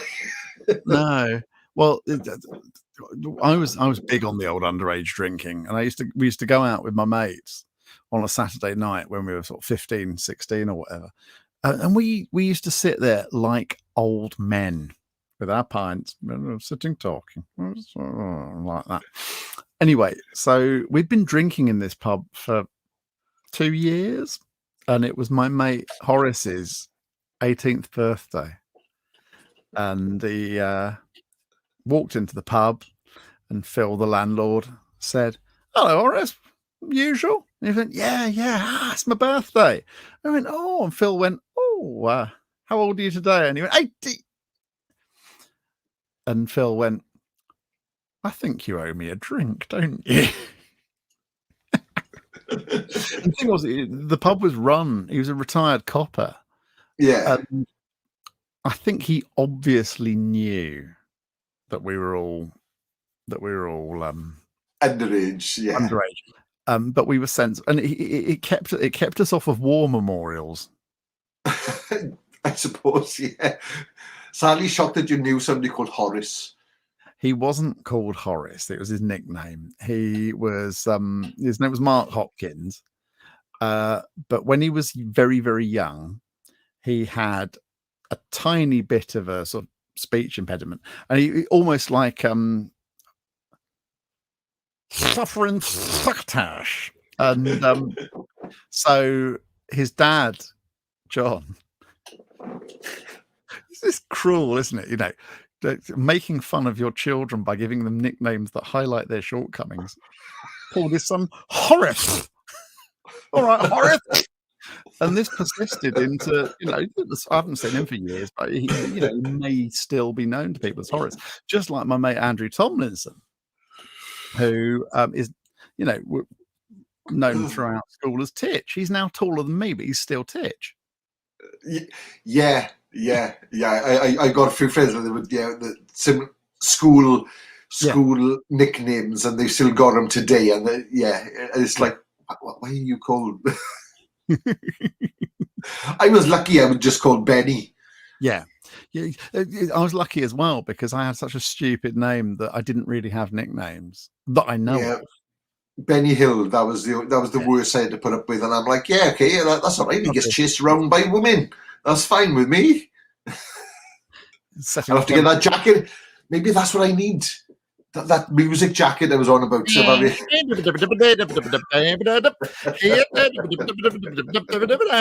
playing yakety sax as you run around up there. The two songs that there's only two songs that play out of this jacket. No, Benny- Sally is saying I was not lucky with my nickname, because she's tall. Yeah. Should I say this? I don't know. Well, she brought it up. And actually, yeah, no, that's kind of the license. Because I was going to ask you what about some, it. So some kid called her Herman Munster because she was tall. Because she was tall. Yes. Oh yes, she said yes. It's okay to say. Yeah, and these things persist. I like, but I had my own form in this area. There was one bloke who became head boy at my school, but I decided he looked like a horse, and for his entire school life, he was known as Shergar. It is mad though that some of the names that we used to give kids like. Oh yes, that was it. She was tall, and her mum had given her a council haircut. So yeah, it wasn't the boats you had strapped to your neck. He wasn't. No, those came later. And, no, it's and of course Fred Gwynne played Herman Munster. Yes, and he's in one of my favourite films. Hang on, My Cousin Vinny. Dead on, straight in. Straight in. Yeah, he's the judge, isn't he? A ute, Mr. Gambini? What is a ute? And when Marisa Tomei comes in at the end and settles it all with the details about the car and everything, and it's a great film. I love it. It is. It's one of those films that, I didn't expect to like, because No. Joe Pesci is Karate Kid, and but isn't there there's a firm in Caerphilly called J Pesci. I don't know what they do. They're up on Van Road in Caerphilly. Hang on. Are they hitmen or are they the scrap metal merchants? There's a scrap metal merchant. Well, there we are then. There we are. You want a bodyguard rid of? You want me to crash that car for you? Yeah. People getting crushed in cars. We make these guys disappear. Put them in a metal box. Of course. Just I think the last year or so, John Sessions died, and of course John Sessions played, among many other characters, he played Joe Pesci in Stella Street. Yes, right, yes, yeah. And I mean, Stella Street I absolutely adore, and his Joe Pesci was very, very special. Tony Curtis? Tony, I take it up the fucking ass, Curtis. Oh, I forgot about John Sessions. Yeah, I forgot. The gardener in it, played by Phil Cornwell, Len McMonotony. And Sessions as Pesci turns around him and says, "Shut up, you mulch fuck." And then Cornwell as Jimmy Hill, calling Jimmy Hill a chin prick. What fucking chin prick? Oh no! Oh God! Yeah, I'd forgotten about. I forgotten he'd passed away. Yeah, because again, it's someone you sort of. He was always there. Yeah. But because the last thing I haven't seen him on, you'll see him on replays of QI, early QI. Yes. Yeah. And things. Oh yeah, I'd forgotten that he'd passed. I used to bump into him at Private Eye dues, and because he used to voice a lot of the stuff with Spitting Image and all that, and things, and so and he used to do the most stunning Harold Pinter. it was just mind-blowingly good, and it was the Craig Brown Diaries, where he would write in the style of Pinter and in that very, very sort of sweary style, and you would was hearing John Sessions as Pinter saying, "It was the shittiest shit that had ever shat shit." And it was he's great. Yeah, no, very, very sadly missed. He got a bit UKIP-y towards the end, but we'll over. Did he? Yeah. Did he? Must be. That's just old age, Harris. I think old people tend to go that way when they get to a certain age. They forget what it's like to be young. The thing is, though, also now, I think enough time has passed. There was a period when I was sort of, I don't think I can like you because you didn't want to be in the European Union. And now enough time has passed where I actually don't care anymore how anyone voted. And it's just, do I like you? Are you nice to be around? That's fine by me. Yeah, there's lots of misguided people. It's not their fault. No. Just... And the thing is, the landlord of the Conway who died of COVID very sadly. Yeah. My only encounter with him, I went in for a quiet pint and sort of like we got talking, and within 10 minutes he was on how Europe were robbing us blind. And I was going, thanks, okay. So I didn't go in there again.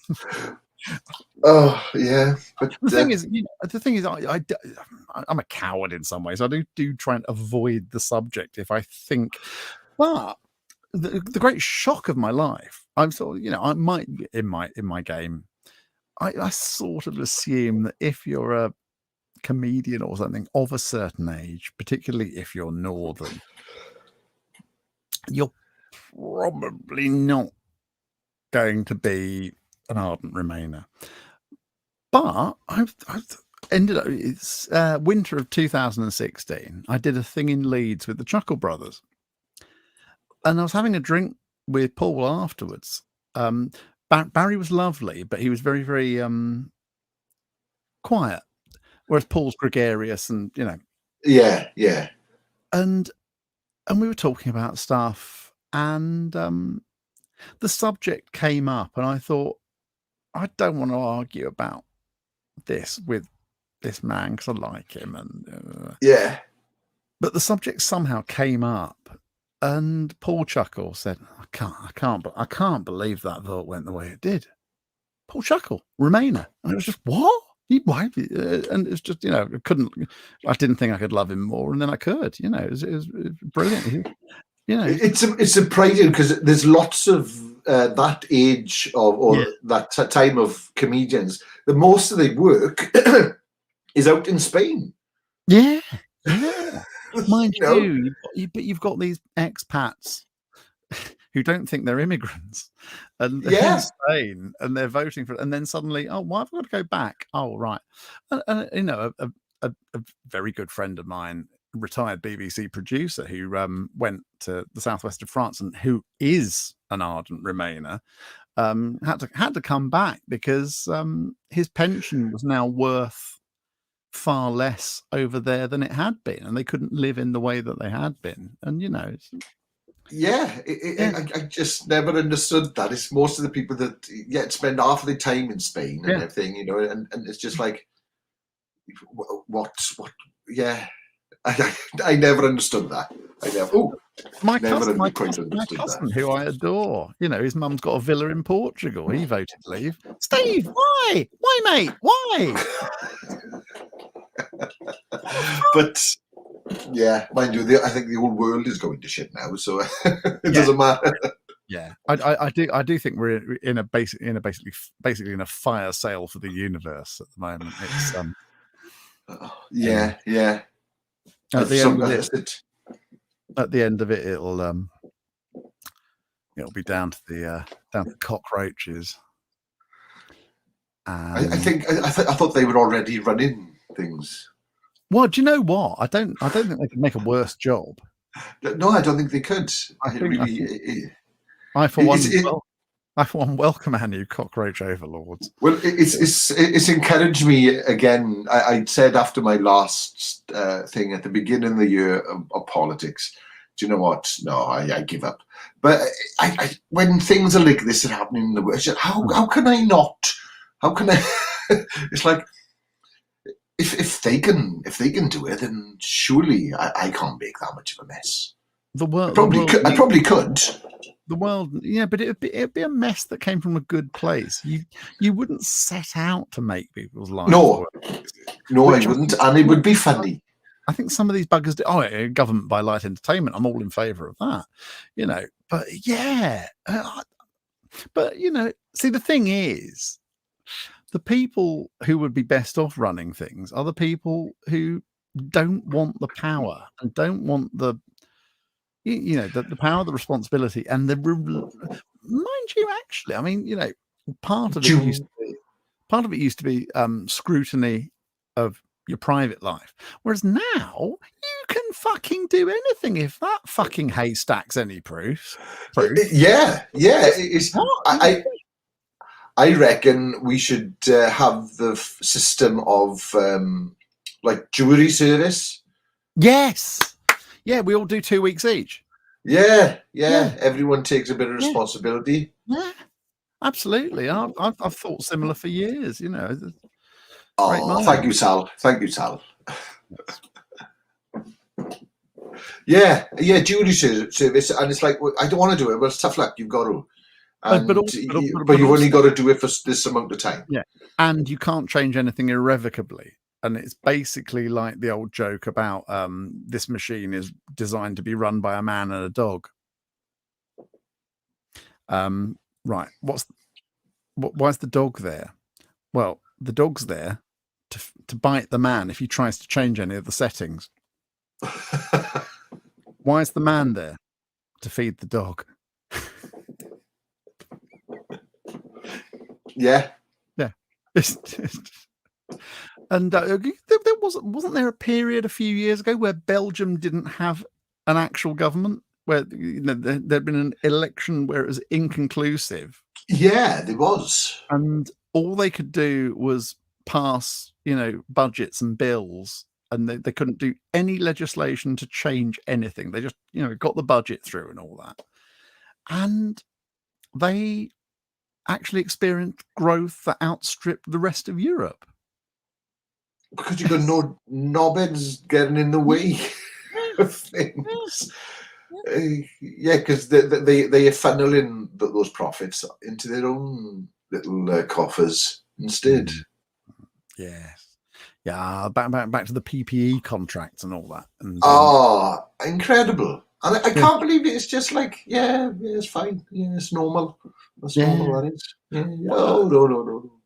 I think Wales is better than England in this regard. England's a banana republic now. Oh yeah, it's yeah.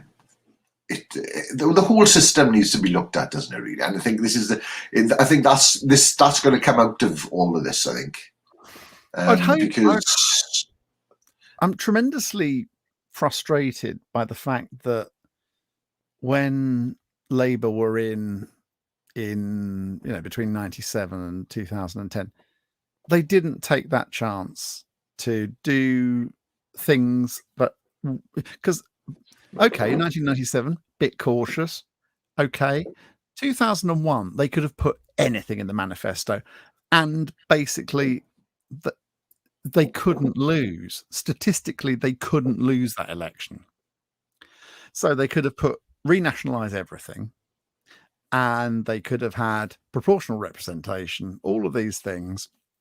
And and they didn't. However, on the flip side of that, they did promise a referendum on proportional representation in 2001, I think. And then they quietly forgot about it, which is what Cameron should have done about Europe. He promised a referendum, and they should have quietly forgotten about it. I'm utterly, utterly convinced that he put that in thinking that he wouldn't get an overall majority, that they'd be in a coalition with the Lib Dems again. And when all the headbangers on the back benches said, "Whoa, where's our referendum?" he could blame it on the Lib Dems. Oh, we're not doing it because of them, and sort of mopping his porky brow. Yeah. And then It's basically like the producers. Shit, I've won the election.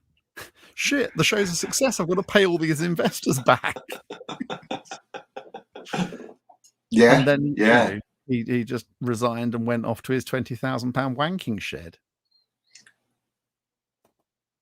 Mine's much cheaper than that. But you know, it's important to have a shed for these things, isn't it? Well, it is, yeah. You know, it's privacy is important. Impotent.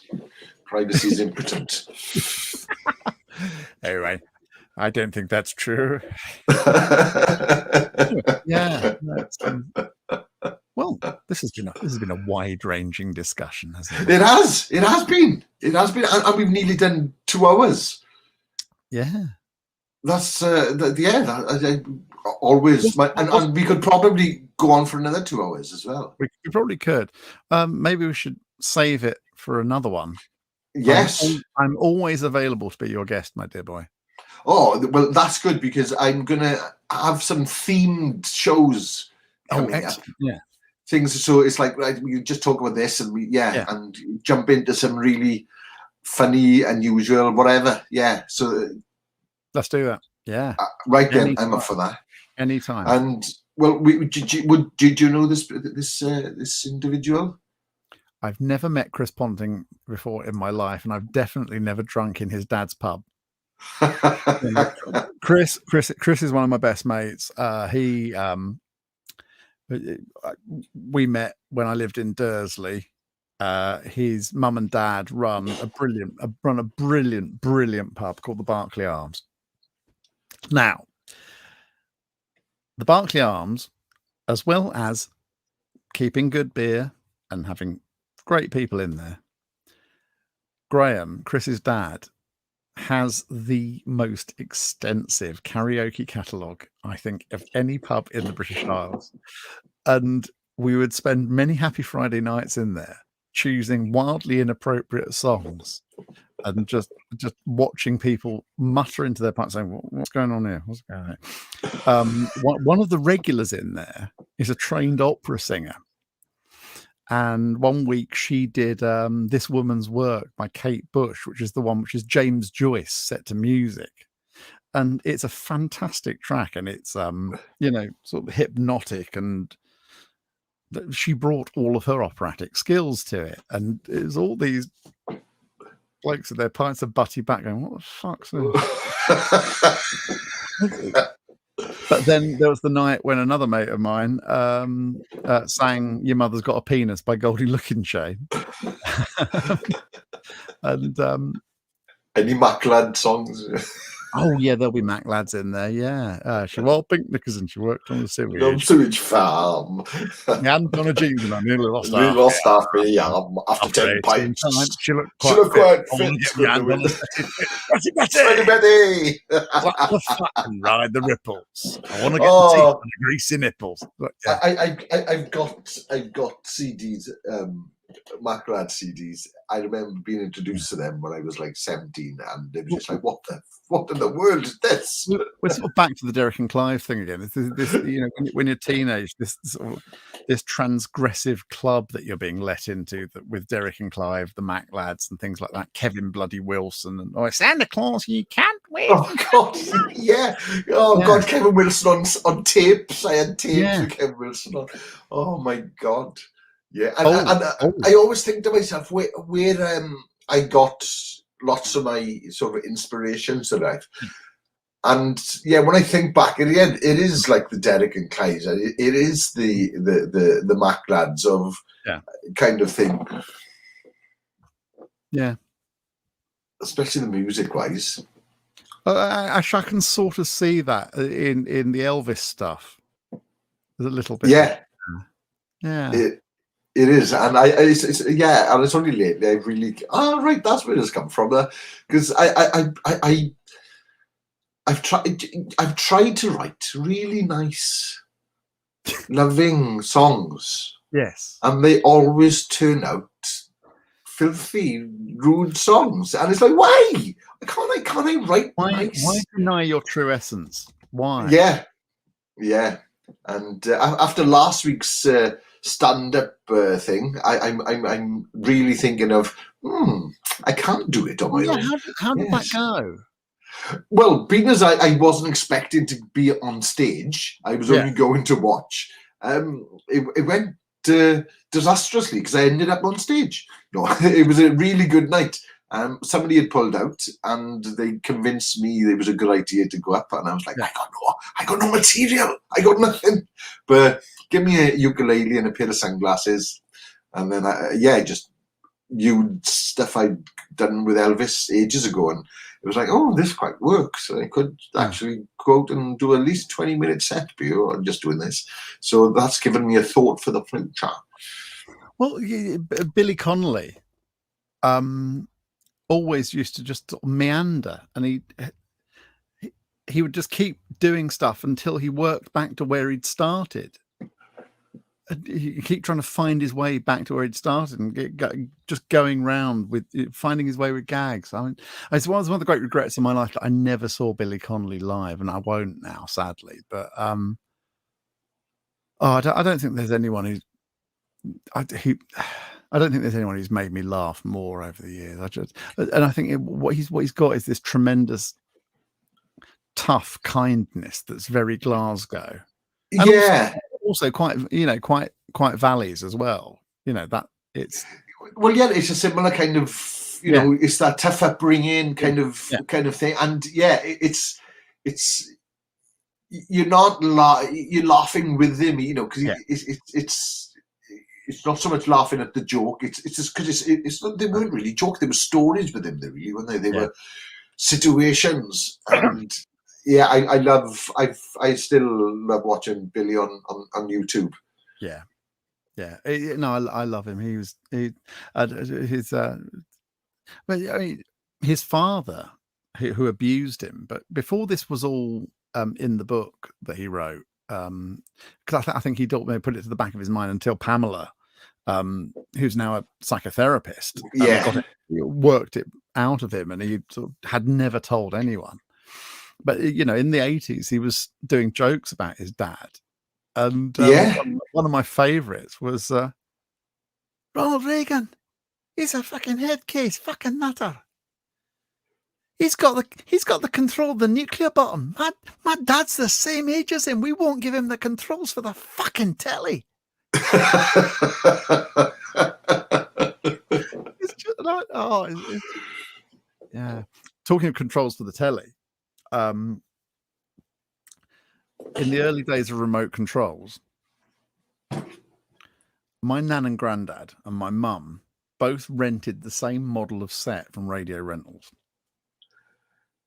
Can you see where this is going? Yeah.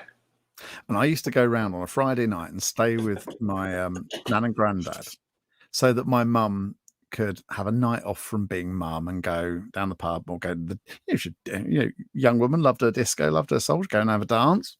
And right, so I stayed at nan and granddad's every Friday. And one week I trousered the remote control from home, and I was sitting there with it under me and changing the channel. And my granddad was going, what's going on here? What's going on here? And my nan went, I don't understand it. Is there something wrong with it, Bob? And I thought, kill the sound. Well, why's the sound gone out? and my granddad's there. He's got the remote control in his hand. It's not me, G. It's not me. It's not me. And I'm just sitting there, and I think I might have just sort of a little telltale smile. And my nan, here, little un's got a remote control. I was little until the day my nan died. I was 31. I was 30 when my nan died, and she always little un. Oh, little un's got a remote. You little sod. You little sod. And got the remote control. Yeah, that is no, I've done the similar. So satisfying. You just the confusion on what's going on, like. But it's the sort of joke you can only do once. Yeah, because they know straight away this year. Choose your moment. Timing is everything. It is. And the thing is, most you can imagine living on a council estate. Most people had the same TV because they were all renting them from. So you could go outside people's houses through the window and you could change the channels over as well. Yes. What? Oh, it's fantastic. Yeah. See, things you used to get up to. Can't get up with that like that these days. And the kids of today, they don't know they're born. It was brilliant. It was brilliant. It was so much better then. It was so much better then when we didn't have iPads or the internet or choice of any kind. So that's the thing. That's the thing. In my work, I write about the past, and I love researching the past. And I have fond memories of things that happened in the past, but I wouldn't want to live there. No, I've lived there. I've lived there, and No, it wasn't entirely. It wasn't entirely shit, but yeah, at least now I can. I've central heating. Growing up in Fernal Estate, it would be cold, and we'd have ice on the inside of the windows because it was a single glazing. I got heat and everything. And you've got a washing machine, so you don't have to go down the river and bang your clothes on a rock. Well, I have my family do my washing for me. No, I make them go down the river and bang it on a rock. Yeah. Well, it accounts for the holes in the jeans. It does. Blew my mother. But the thing I miss about the past, it's not necessarily the things or the places, it's the people. Yeah, it was. It's and there are just so many people that I'd love to see. That whole thing about if you could have half an hour with one person. Yeah, and no question it'd be my nan, because I loved my granddad intensely, but my granddad died 7 years ago, almost to the day, actually. I think he died on the 22nd of December, and he saw so much more of my life, and we were so much closer at the end, and he was a brilliant great grandfather to my daughter, and my nan missed all that, and I just would love to have her back, even if only for half an hour, just to tell her how much I loved her, and to tell her how it all turned out all right. Yeah, that would be nice. Yeah. No, I've always thought of a question to ask of questions to ask people by them doing this. I like that one. Yeah. Maybe it would be a little bit too serious though. Yeah. But I do like that one. This might not be the note to end on. Shall I get my cock out? And Sally's saying it would have to be her mum, and that fits and makes sense. Who would you have back for half an hour? It'd have to be my dad. He's not actually dead. But no, he's in Broadmoor. Wouldn't be fucking surprised. I've got to be honest. I haven't spoken to my dad for 20 years. There are very good reasons for that. which might be another podcast. We'll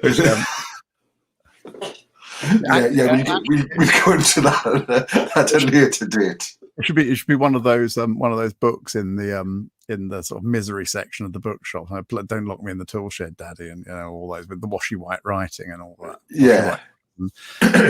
The sort of Dave Pelzer alikes. Yeah, no.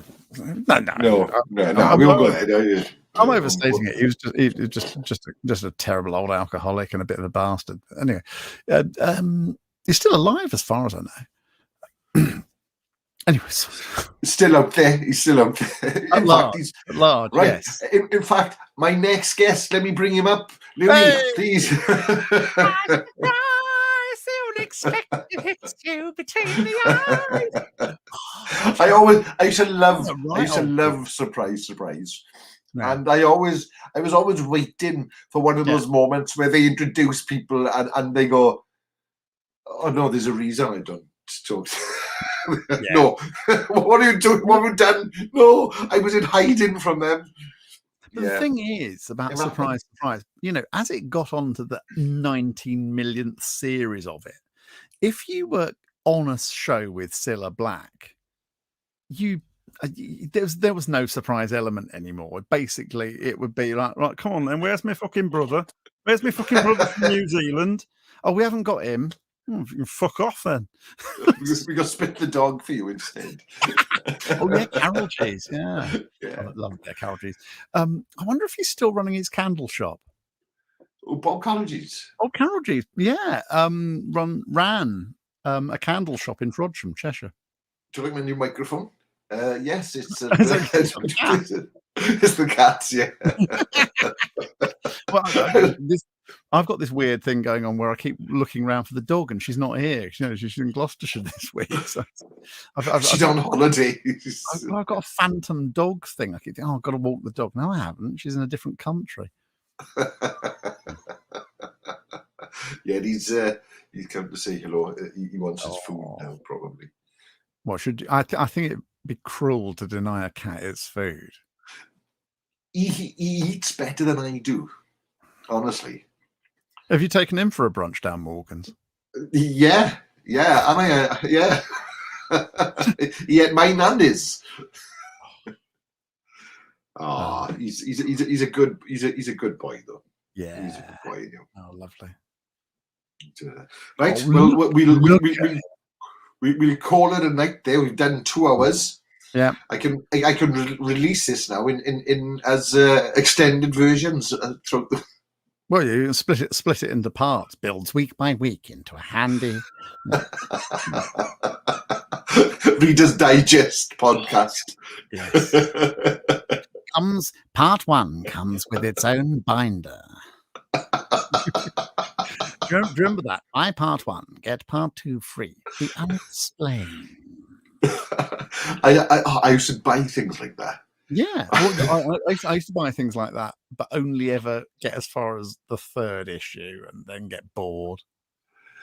Well, the only one I collected in entire. No, sorry, I lie. I collected 2 in its entirety, and one was called In Combat, and Right. It was all about army stuff and guns and tanks and all things like that. Yeah. And the second one was the Carry On collection. Oh, fantastic! Ow! Yeah. Are you reviewing your commitment to cat ownership suddenly? Yeah, he likes biting me. That's part of his. He likes to eat me. But yeah, so the whole Carry On collection, and I had 2 little suitcases, cardboard box suitcases to keep them all in, but I keep other things in there. Yes, I bet you do. You've repurposed it. Yeah, it's my box of tricks. I just think. What a Carry On! I use a rucksack from IKEA. Anyway. Yeah, it's not a very big box though. Anyway, yeah, right. On that note, we'll say good night. And good night. Thank you so much for coming on. As I know you. My pleasure, anyway. Always. So we'll be back next week, and he's going to come back next week where he will try for the washer dryer. And Chris says it's. It's a great listen, lads. He'll tell us until next time. Good game. Good Build your own Louis Bath. 4,570 parts. I'm sure I seen one of them in the Works today. I love the Works. The Works is one of my favourite shops, along with Home Bargains and B&M. I went down Home Bargains to buy 99p's worth of Jiffy bags and came out 15 quid later. Right. That's the problem. It's like, it's evil. It's evil genius. I like to think that we're evolved animals and that we're above all this. Oh man, they sell jars of pickles. Jar of cockles. But the thing is, they don't do jars. They don't do tins of lava bread either. I have to go to Morrison's in Nice to get those. Yeah, because no one in Aberdeen now does it, do they? No, not since the fish shop shut. All right, I'm come in. Right, okay. Wait. Right then. Right. Don't bite me. Right.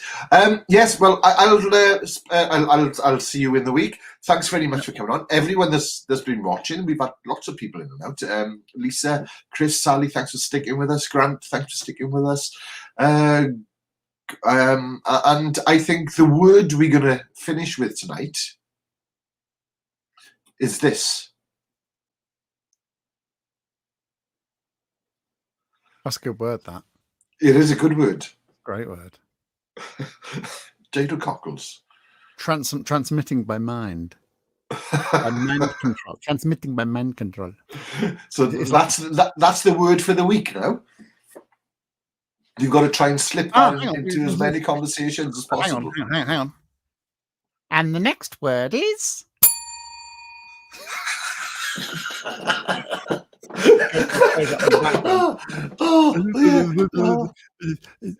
A gyro cockle is a helicopter made entirely of cockles. So, Arthur Marshall, is it Frank's helicopter made of cockles? Anyway. It popped up with auto captions. Funny. Yeah. I like that. That's the word of the week. Right then, thank you very much, everyone. This has been Benney Babbles. I've been Geraint Benney. He's been Louis Bath. Kat has been Kat Stevens. We shall see you in the next 7 days. Who I'm going to be talking to, who knows? It could be you. If it isn't, then it'll be someone else. So, ta-ra! Say goodnight to the viewers. Good night, John Boy.